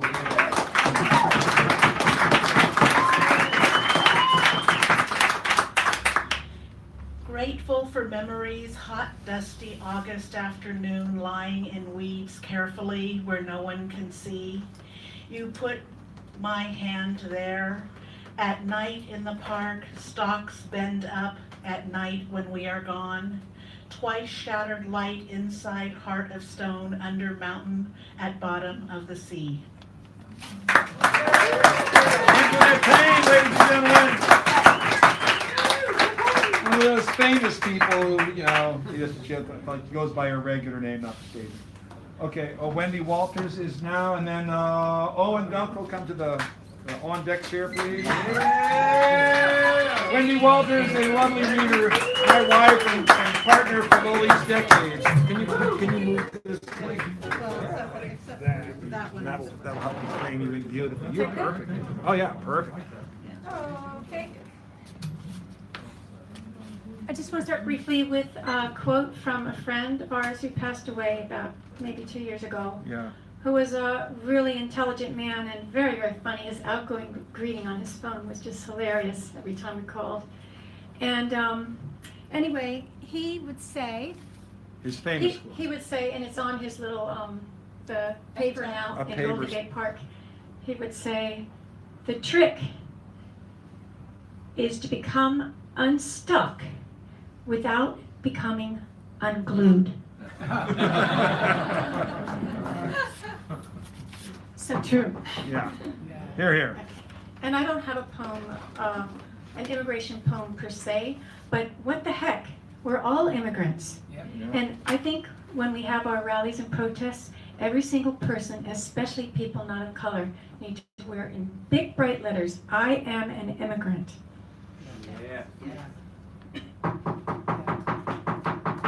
This poem is called After. After the fears of life settle down, wisdom becomes clear. After the blaming of what's outside of us ends, the healing inside begins. After the past loses its claim to undo us, the future loses its power to control us. After fighting and fleeing no longer appeal to the mind, harmony draws understanding from the heart.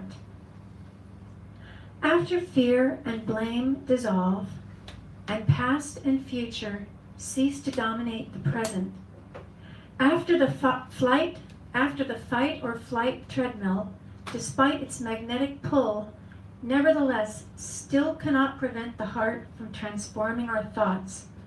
What is left? What is left after the mind sees the storms of life from the eye of the storm, from the center of the center? May we find respite from the struggles of life and hope despite them, and dwell in that place within where all things are possible.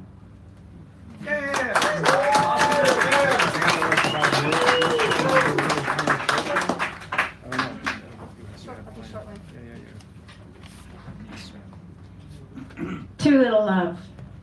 What about you? What about me? What about us? What about we? Too much fear, now too much hate. Too much greed, now too little love. Can't take the news, nothing but the blues. Planet on fire, crazy minds, a mire. What to be done? Tempted to run. Hide from the pain, everything insane. Wait a minute, whoa. Where's the real foe? Who's in the know? Let's not sink so low. Not so far from here. The time is drawing near. Dry away each tear. You and me are dear. Too much fear now, too much hate, too much greed now, too little love. What about you? What about me? What about us? What about we? Yeah! Ricky Walters! And now we have Owen Dunkel, and then Rick is on the on-deck chair, I believe, yeah. Give Owen a round as he comes up here, and then we got Rick, then Natalie, then Ian, Melissa, Chris, Sanjay, David, Hal, Charlie, Garrett, Greg, Rob. And those, just want to run through the things so people don't know where they are. I mean, know where they are.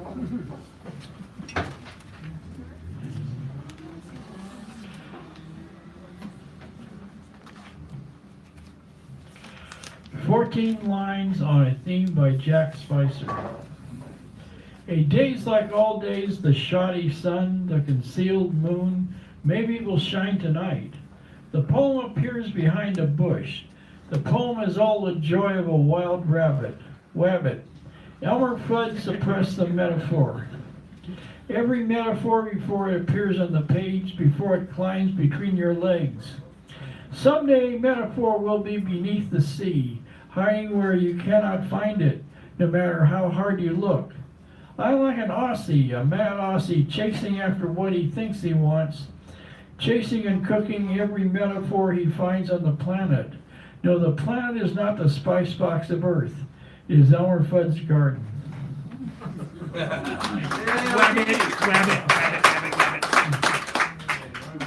Jack's eyes.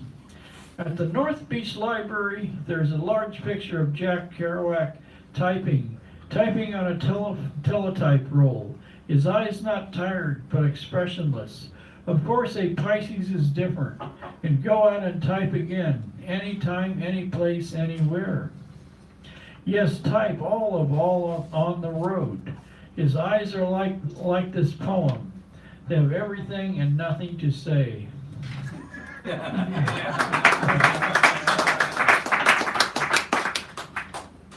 The eyes of Tuesday. Will the Wailing Welder. Wonderful, the first hot day San Francisco has had in months. Alas, my imagination has fled. There are people on the bus, but not of the bus. Doors open, the doors close. The clipper beat keeps and beeps. Maybe the bus has a flying cloud full of was a flying cloud full of Swedish sailors and mermaids wrapped around the mast this day. My imagination becalmed in the doldrums of inner space. Yeah. You go, Dave. June havoc. A sunny day is like a costume concerto. My heart is like is a black valise. My cup not so full of capers. Sand dune days, I think of people that did love and riot and are now in, not out, and will be here in a not so fragile fortnight. To think enough of us to dine in our garden.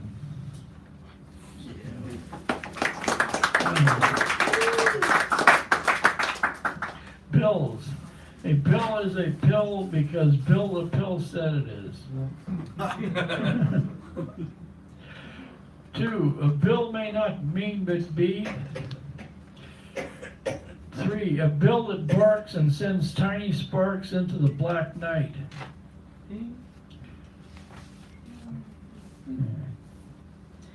Torch, the way for the future. Lead our leaden oars to saltier waters. Our minds fumble, curse, cajole, spit. Scout the heavens for more love and grace. More need to need thee, our God, your gods. Maybe creed and conscience do something for apathy. Hour and minute, the time ticks by slowly.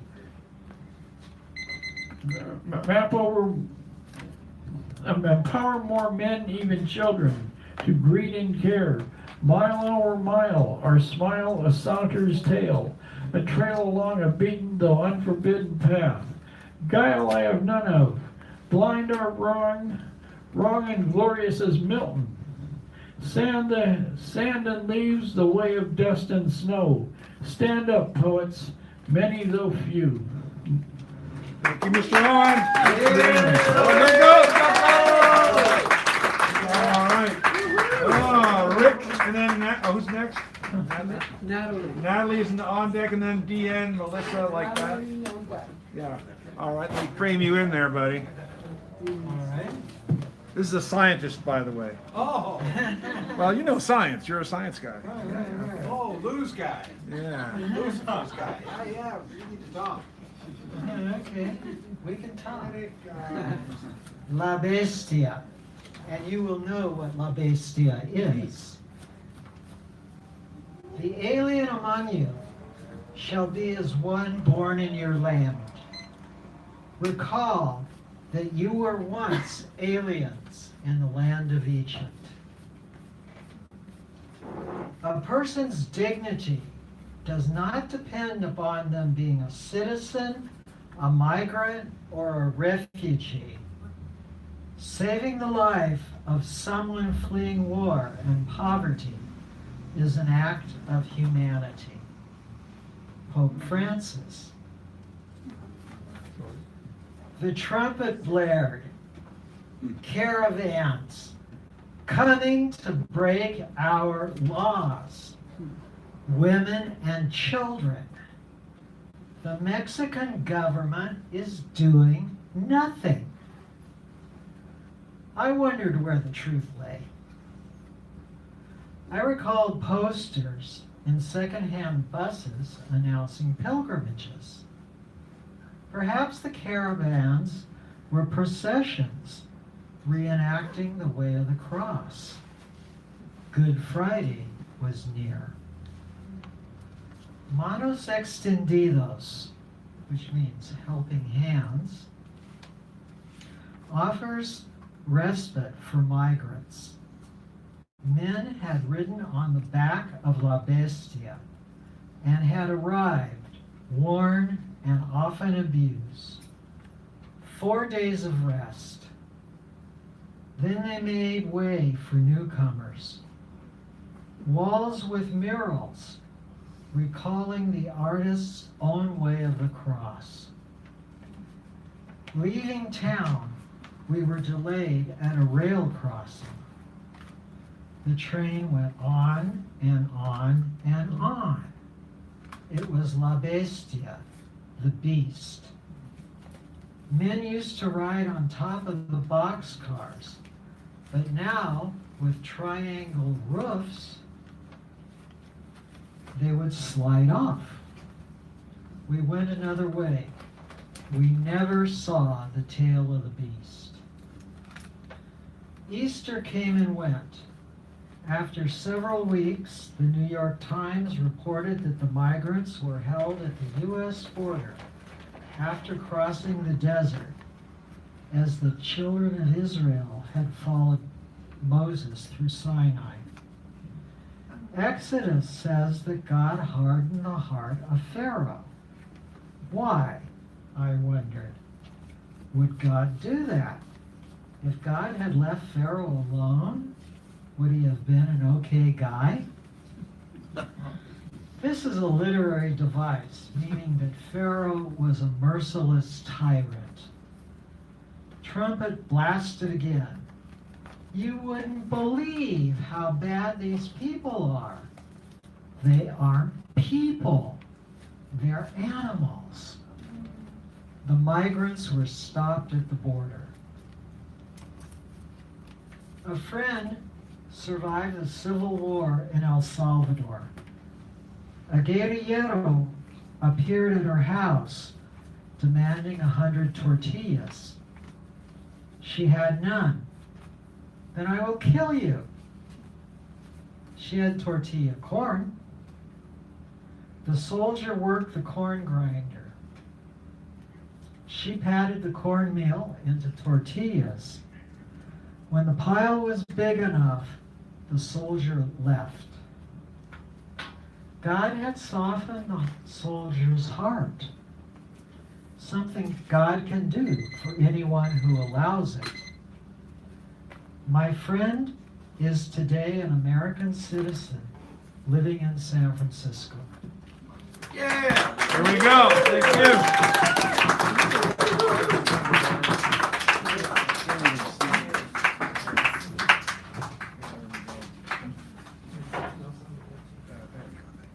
All right, this is Natalie. Give her a nice round of applause, please. A fellow teacher, an educator. She's patient and kind.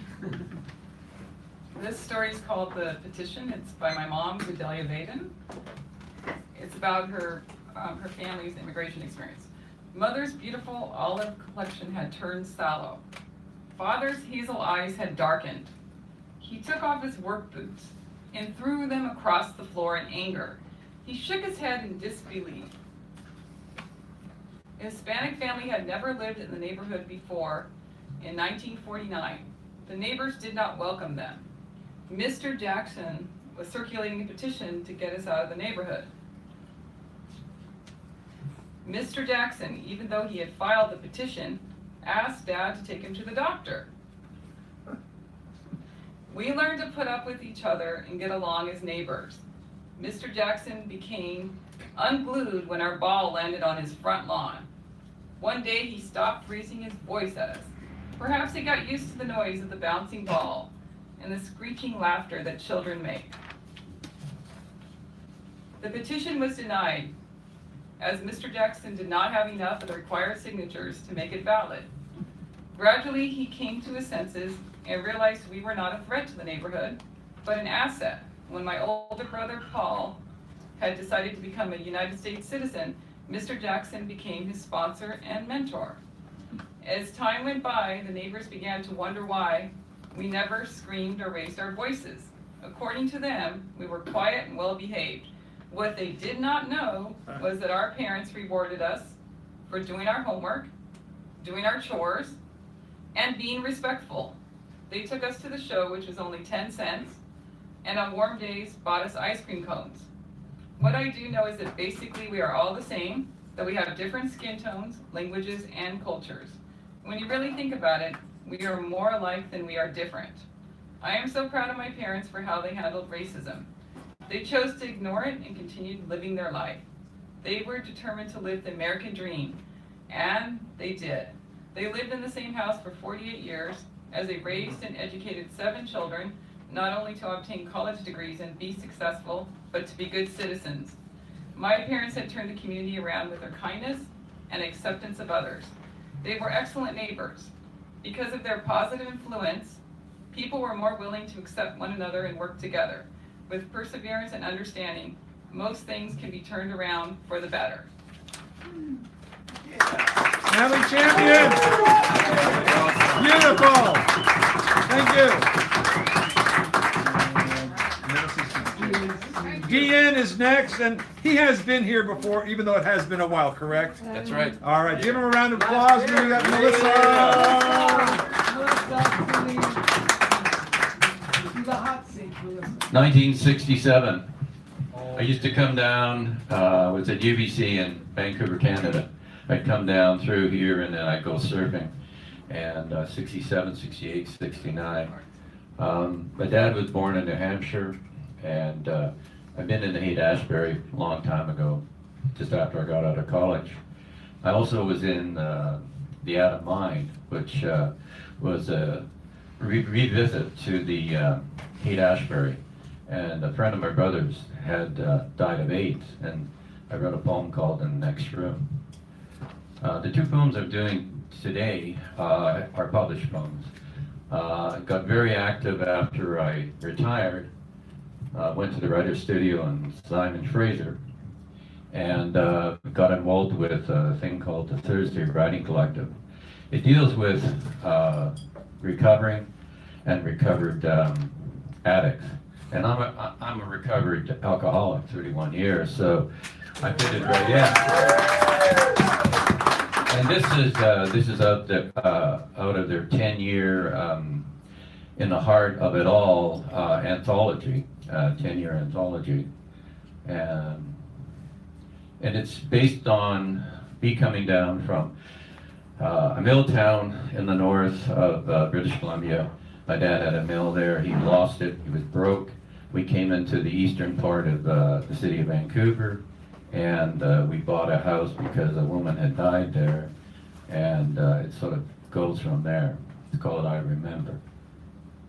I remember coming down from Prince George, standing in front of our new home. I remember it was a tall and thin building, later learning it was built in the 1920s.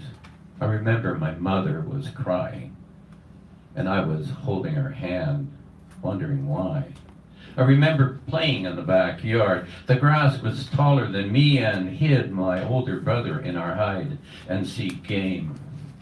I remember years later a neighbor telling me an old woman had died in our home. I remember I would play with the ghost of the old woman in the basement beside the sawdust burning furnace. I would put my hand on the hot pipe and it would burn it as I tried to swing away from the rush of wind from the outside coming in through the cracks. I remember facing the mirror in our room, and the old lady would appear on the other side and hold her hands out to me and ask me to come inside. I remember being sick after and not getting up for 2 weeks. And when the fever broke, she was gone. But I remember.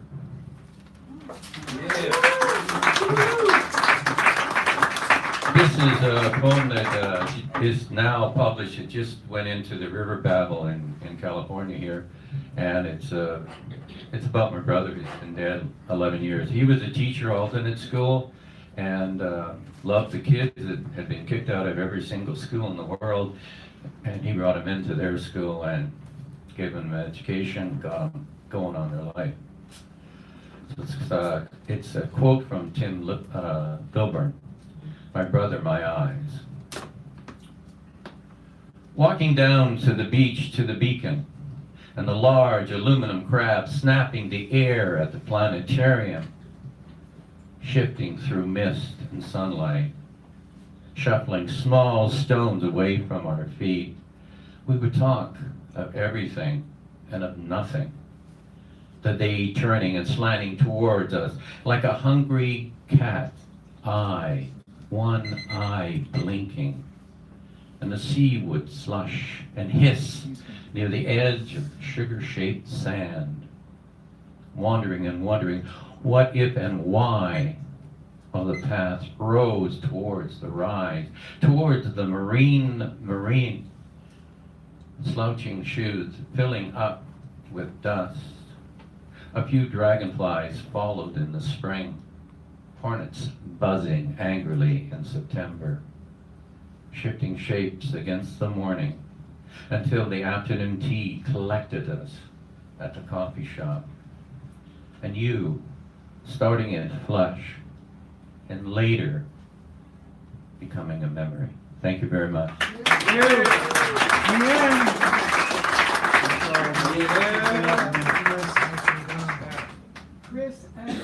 Chris? Oh, first, you're on the on deck, and Melissa. Oh, there she is. All right. Give Melissa a round as she comes up here. And you got Sangay after Chris. Just so you know. Huh? Is there a board for the what? guitar? Instrument?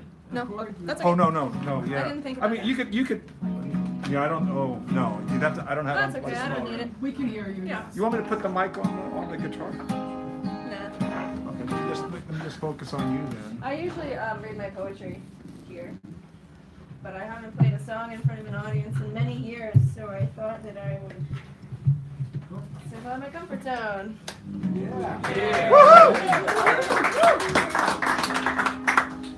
This is a song by Alanis Morissette. Oh my gosh, love her. It's called No Pressure Over Cappuccino.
been here in a longish time. Yeah, it's been a Chris hot minute. Spurs. It's been a hot minute, people. It's been a hot minute. Yeah, so my name's Chris. I'm from Germany originally. There was a decision made again to uphold the travel ban for a lot of my friends today, so that's kind of the real distraction, with the children and everything. But this is a short piece I wrote on that.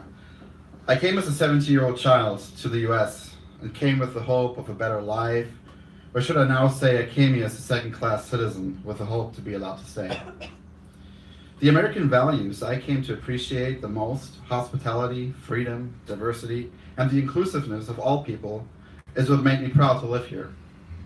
To see this shaken at this court and the president is not only a disaster, but it's an image for our nation and a fundamental violation of our constitutional rights to exercise our religion. Security of a nation is indeed important, but to compromise the safety and creed who legally live here by alienating them is not the way to show solidarity against terrorism or to protect anyone against freedom. Thank you. And I'm just one story of many, and it's unbelievable to me. So, all right, universe, a little bit lighter.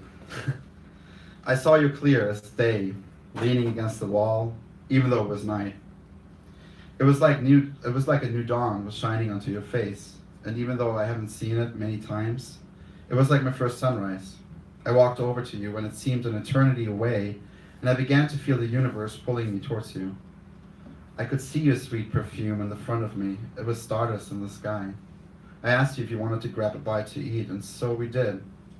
We talked for hours, and it seemed as the universe kept expanding over its own horizon. Like I experienced the birth of a planet between us, as if an interstellar constellation of conversation floated into the atmosphere like tiny satellites of ideas. It was not a coincidence that brought us together, but a force beyond our understanding. It was so great. It was the great I am, of that I am convinced. It's like this magical blanket protects us against black holes of the universe, so we'll keep on building tiny satellites of ideas with each other. We'll build our own star system in this universe of creation, and we'll most of all gravitate towards each other like the moon to its earth, until we reach the end of that universe. Thank you.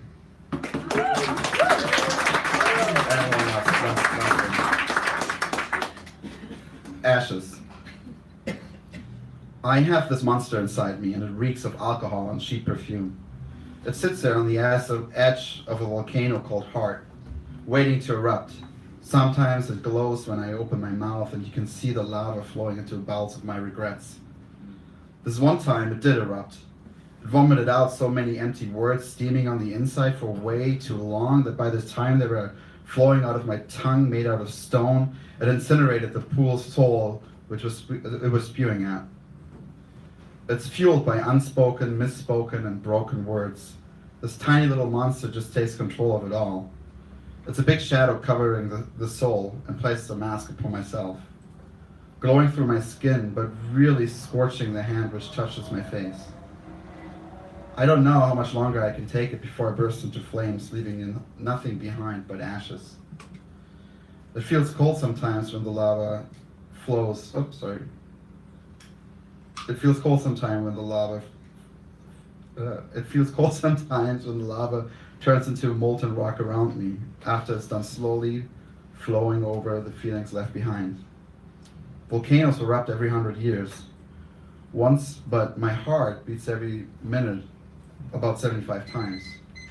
There's way too many chances for it to explode. The mask is starting to crack under its pressure, and the monster is starting to turn into a diamond because of it. Now it's just a diamond in my heart, shimmering to the world if you dig long enough under the ashes. Thank you. Thank you. Chris Burns.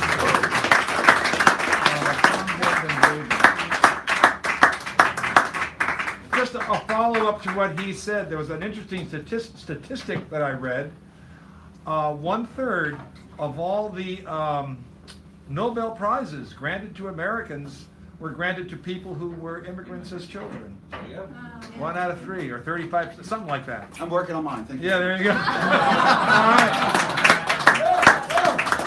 right. David, you're in the Sungay. yes. Did I say that right? Did I say it right? Yeah. Sungay? Okay, good. Because I can mix up names like nobody's business. No, you got it. Okay, thank you. She is new, by the way, ladies and gentlemen.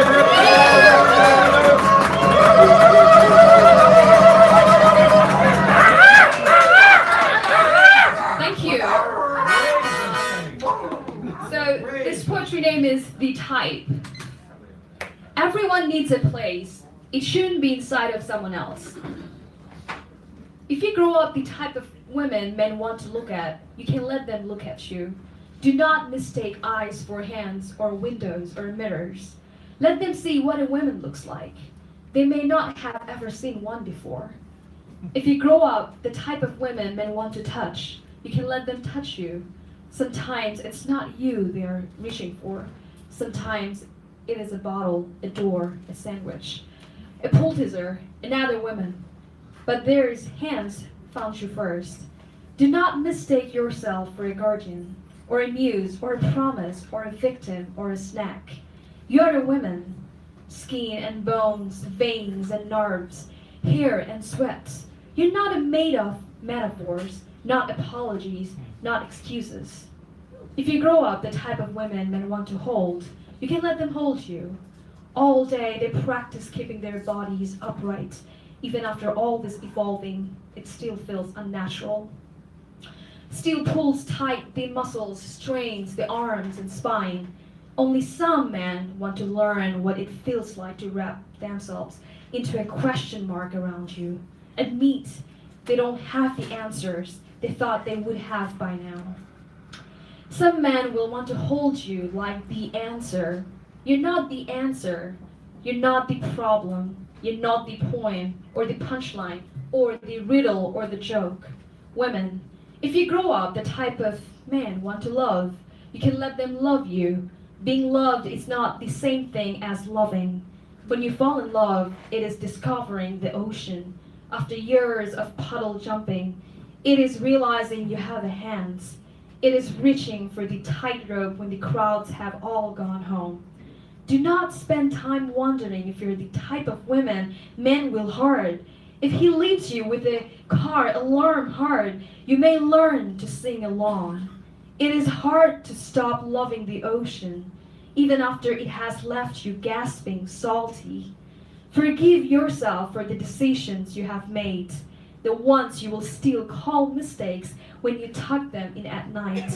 And know this, know you're the type of women who is looking for a place to call yours.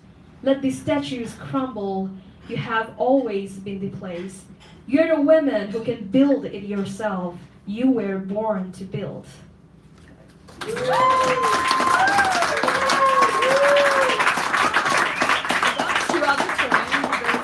mine. My ominous time. My spirit is in tatters. I throw crumpled pages and mess up the floor. Still, I can't wrap up the train of my thoughts. Without penning a line, my mind falls apart. At the foggy winter dawns, night's mood lingers. I'm cold, and my body curls up into a ball. Feeling extremely frostbitten, like hikers who may freeze to death. I could never be Hillary or Tenzing. My nature feels unbearable. When the sun rises above the horizon, my heart withers inside out when I see a nest swing on a narrow bow. In the quest of totality, my heart beats. This poem called Two Poems. Do I have a minute? Or? No, not All really. right, cool. It's about to go up, and it was going to... No, thanks, guys. Give her a nice round. She's very patient and kind.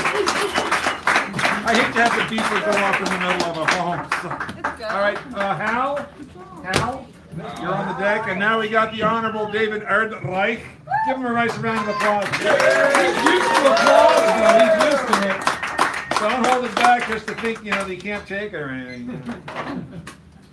And then we got Charlie after him. In 2 days, I'll be taking my 3-year-old grandson to the Berkeley steam trains. It will imprint.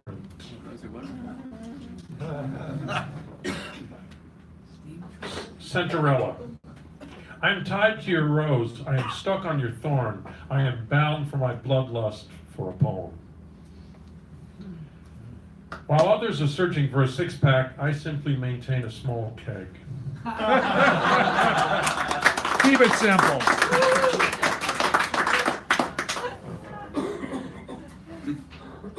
If each new poem is an adoration of the same Godhead, then who'll wash your feet?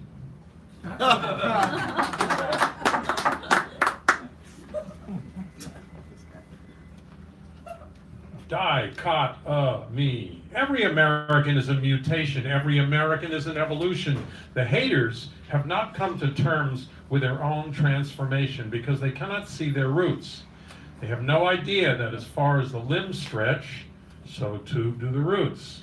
The drip line is there, yet they cannot quench, only clench. The lovers metamorph, met a stranger, intercepted the jeans, changed blouses, blew blues, emptied the clouds, and asked crickets and grasshoppers, do you play in the same string section, the same orchestra, the field of life?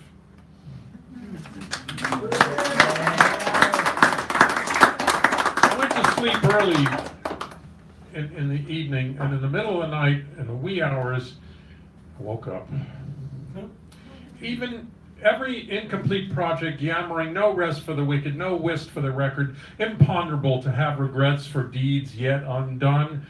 No balance in the palace, the empty palanquin, 5 feet above the ground, invisible shoulders, makes a grand entrance, mesmer, mummer, with no one seated and no one in attendance, ferried on flatulence. Timing is wrong, patience is needed. Anxious only provides angst. Trying to spin when direct silence is required, deep set of immobility lends reassurance. A delay in the time continuum will allow a leap of space.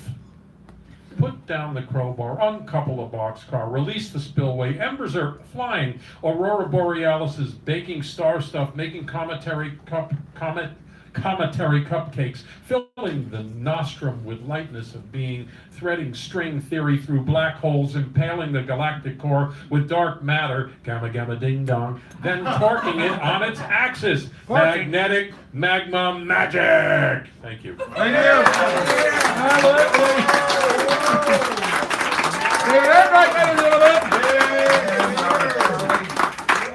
You're on the chair there, kiddo. And now, if you've never heard Dr. Hal, you're about to hear Dr. Hal in all his glory. And if you ever want a CD of his, he has one because I made it. Oh, that's right. Thank you for doing that. By Walt Whitman. A noiseless, patient spider I marked, where on a little promontory it stood, isolated, marked how to fill the vacant, vast surrounding. It launched forth filament, filament, filament, out of itself, ever sending them, ever tirelessly speeding them. And you, oh my soul, where you stand, surrounded, detached by measureless oceans of space, ceaselessly musing, venturing, throwing, seeking the spheres to connect them, till the bridge you will need be formed, till the ductile anchor hold, till the gossamer thread you fling catch somewhere, oh my soul.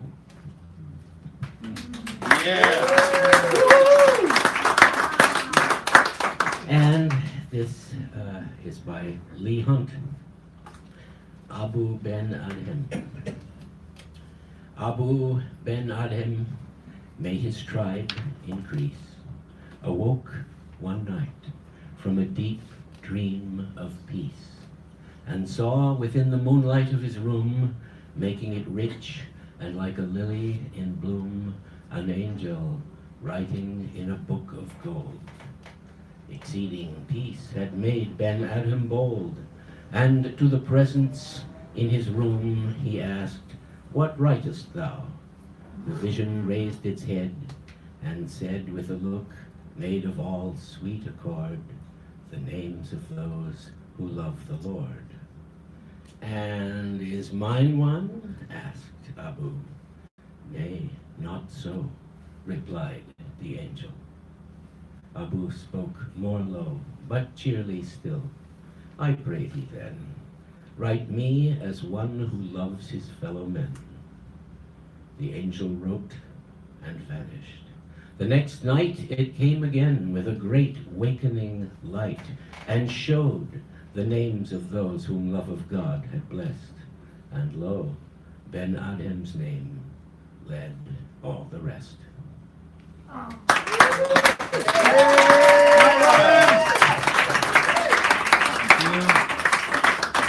And now, before your very magical eyes, Charlie Getter will proclaim his name and rename. Hi. Hi, everybody. July 10th. Yes.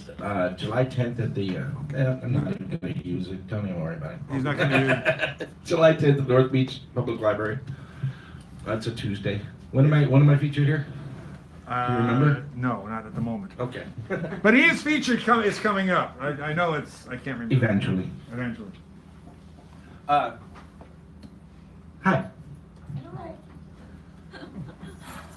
Where am I?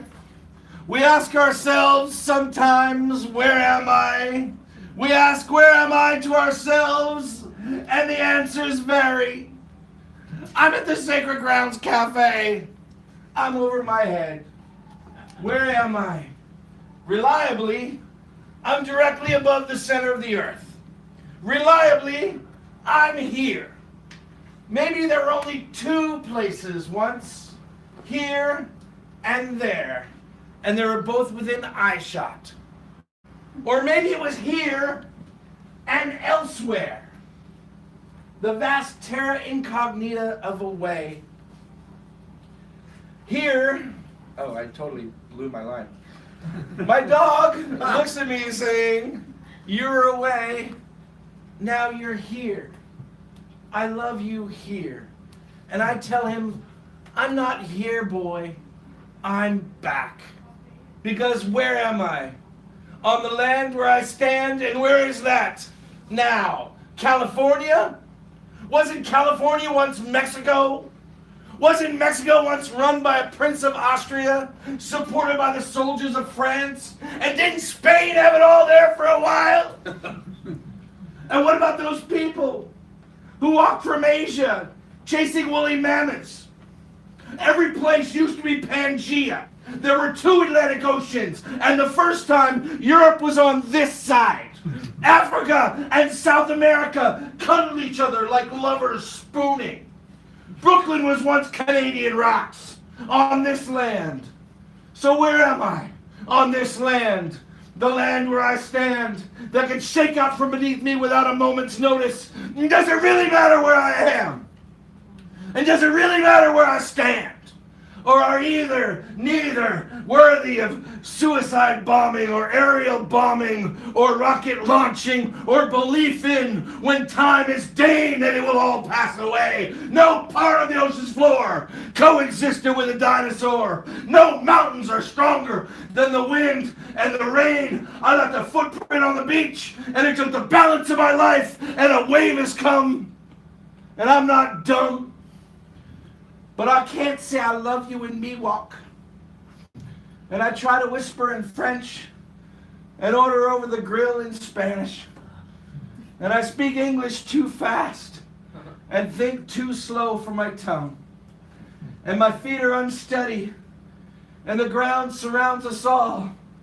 And even this close to the sea, it calls me to sleep. And someday, Soma will be a mountaintop. And on it, the cockroaches will construct a monument to us just before the sun explodes. Thank you. Go together! The famed, one of the famed founders of the 16th and Mission, Imbroglio, as it's not called.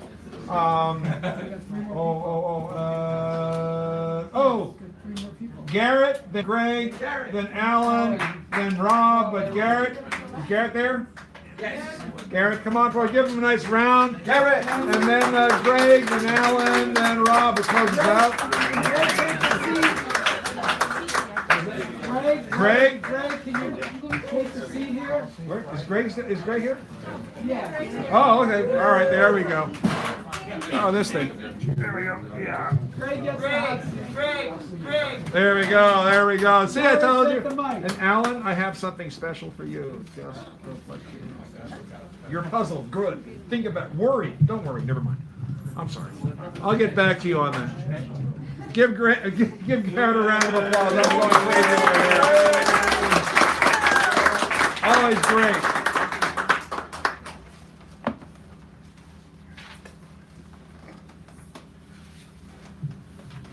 Safe and sound. Here you sit in your suburban abode, well beyond the security gate, on the quiet side of the sound wall along the thruway, at home watching the news on TV, reveling in the story about the newly erected border fence and the resurrection of old crows. But it's not enough.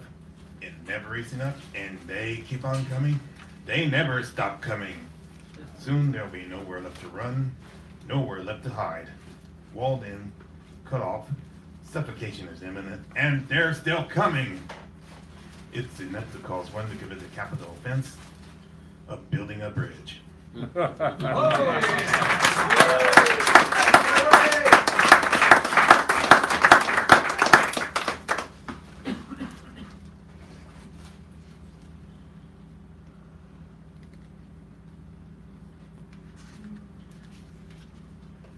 The king of pop, pop, pop.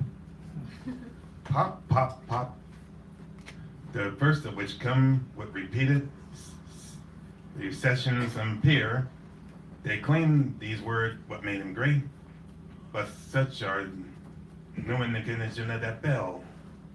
Next pop, pop, pop came a bubblegum form, bouncy to the sound, yet even it then filled with not so hidden meaning, the pop, pop, pop of photographers' bulbs. These continue along with the maturing of sound, but was that maturing wanted to a different drummer, out of the box, off the wall. Pop, pop, pop, now comes a success unprecedented even today. The one that establishes a coronation once and for all, despite another pop, pop, pop that burns hair clean off. But then pop, pop, pop of various knives, pop, pop, pop of cameras come paparazzi, as one acts if the mind's gone pop, pop, pop, especially with the buzz with the boys, and the pop, pop, pop of bones carved for clefts, of cash poop disappearing for allegations of buzz, of medications, of just playing off the wallness, until the ultimate pop, pop, pops the setting of the king. King is dead. Long live the king of pop, pop, pop, whom some say was done in from the first pop, pop, pop, which if greatness could be born from such, wouldn't all recipients of such be great geniuses too? Instead of, in so many cases, simply shattered pieces. Even the pop, pop, pop of soap bubbles sometimes leaves a mess.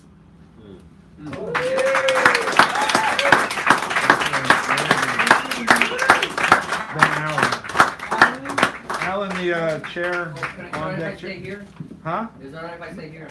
Well, we're trying to save time. Yeah, get over there so I can eat your soup. There you go. It's all right. Give Greg Pond a round of applause. You guys are kind of shortchanging this guy. Wait. This is the Greg Pond, not that other, this is the Greg Pond. The real thing. The real thing, not that, Not the imitation. Yeah. Of which there are 5 or 6. They are trying to make a living off this guy. All right. This is off topic, but anyway, this poem is it's one of a series of poems I wrote about several incidents of vandalism in my house several years ago. And one of the things that was vandalized was a photo of Billie Holiday, a black and white photo.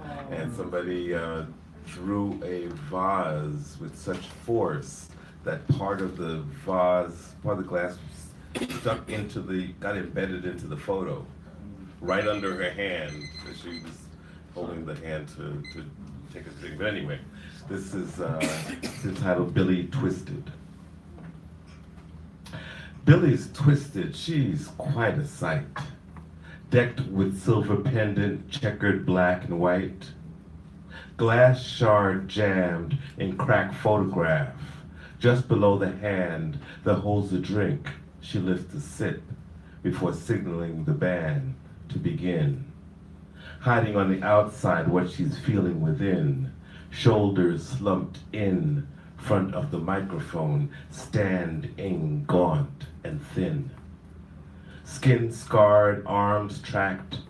Elmer's glue just won't do when it comes to shattered glass. Picking up the pieces, looking down, worn out and zapped. Just as the music began, her fingers snapped.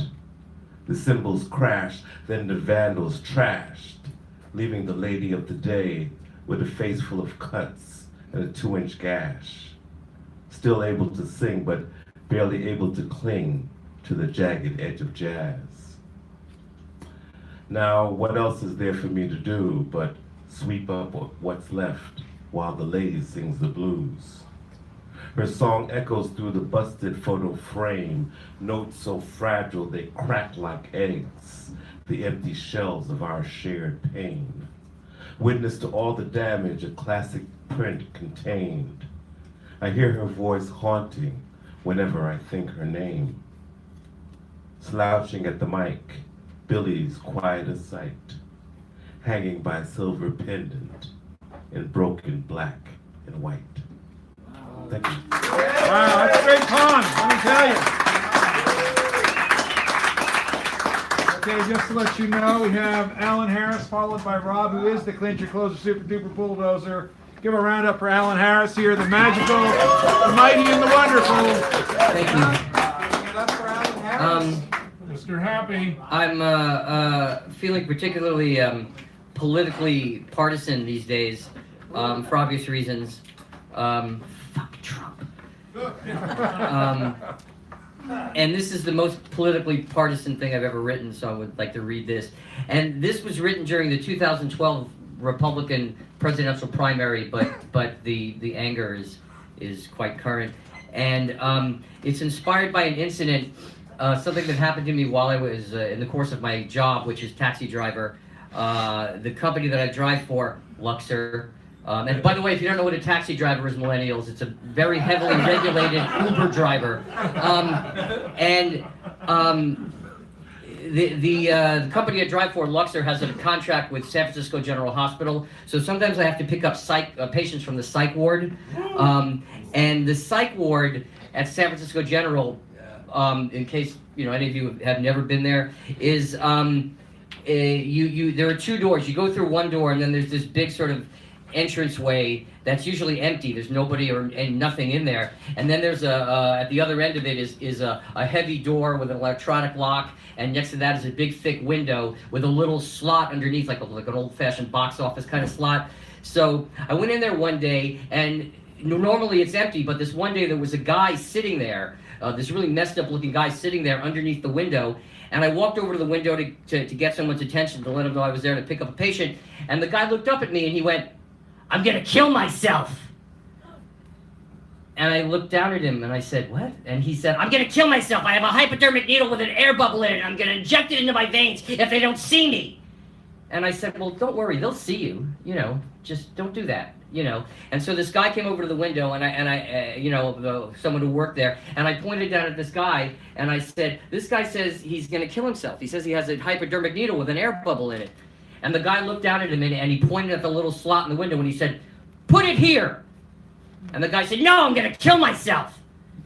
And the guy said, "No, put it here." And the guy said, "No, I'm gonna kill myself." And this went on for about 5 minutes, back and forth. And finally, my patient, the person I was supposed to pick up, came out, and he was sedated.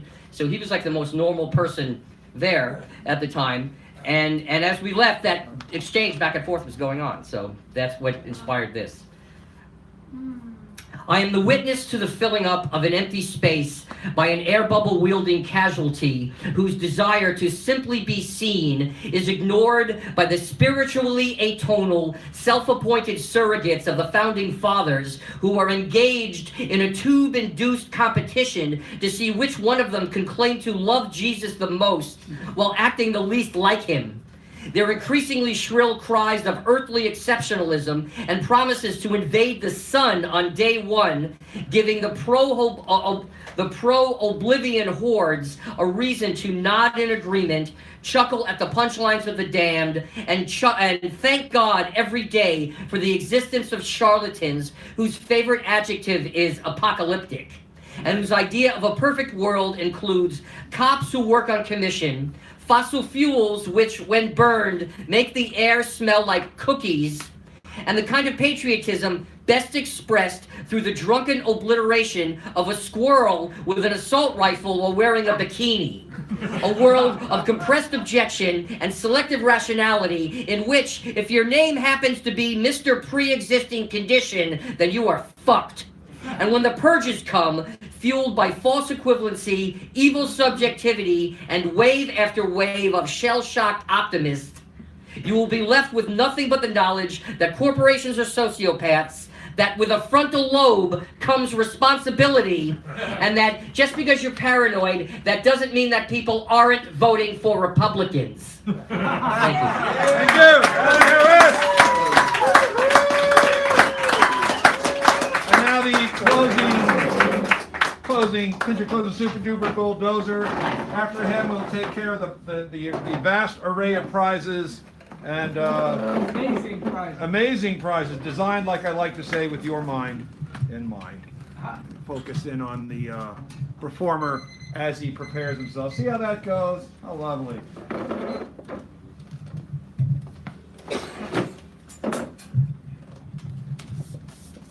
Okay, to close us out, this is a brand new song, never before performed. It's called Gonna Get It. Little immigration love for you, among other things.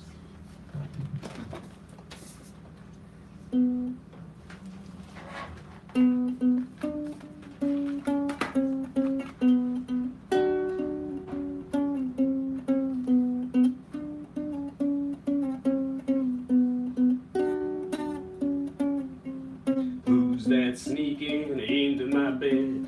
A homeless bum with a brick to smash my head. There's a gun under my pillow. One of us soon be dead. You're gonna get it. Who's that sneaking into my pants? Some queer Charlie looking for a queer Charlie dance. The Bible don't abide no pansexual dalliance. He ain't gonna get it. Do I support your desire to be free? I don't know what's in it for me.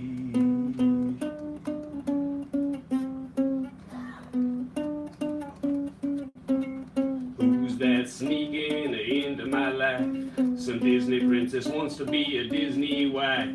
Well, do you make more money than I do? And are you cool if I fuck around on you? Then you might get it.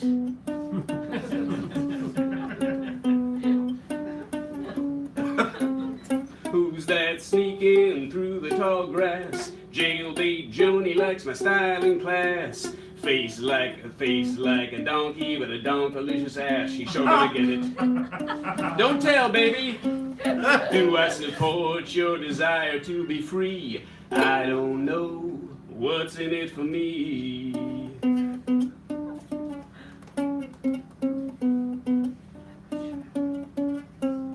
Who's that sneaking into my tent?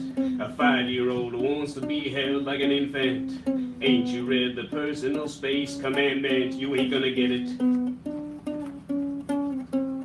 Who's that sneaking into my mind? Some hippie fool talking about the ones left behind. There may be starving babies, but they sure ain't mine. They ain't gonna get it. Do I support your desire to be free? I don't know what's in it for me.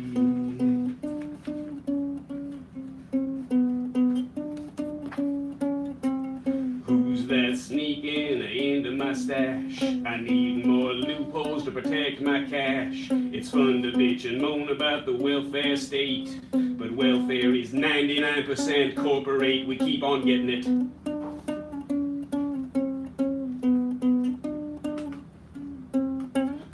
that sneaking into my land. Brownie serving whitey, foot and hand. Exploit them and blame them, ain't life grand, they ain't gonna get it.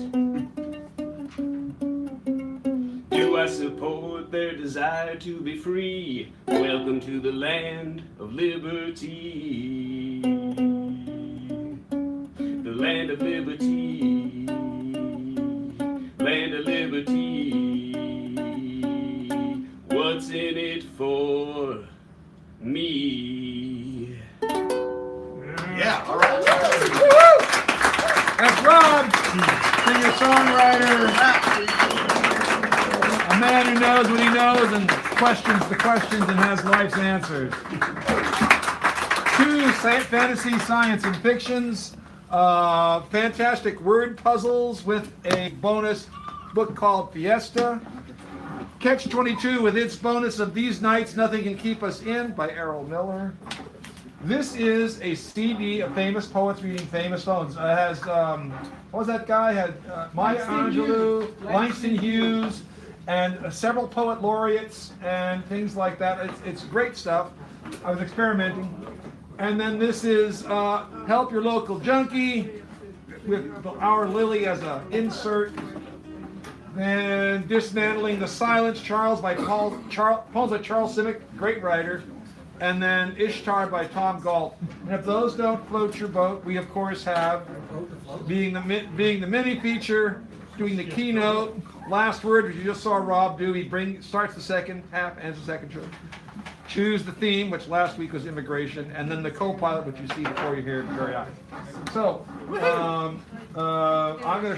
Did you shuffle? Yes. Okay. I'm gonna cut them just once. New York stuff. Who's 19? 19. 19.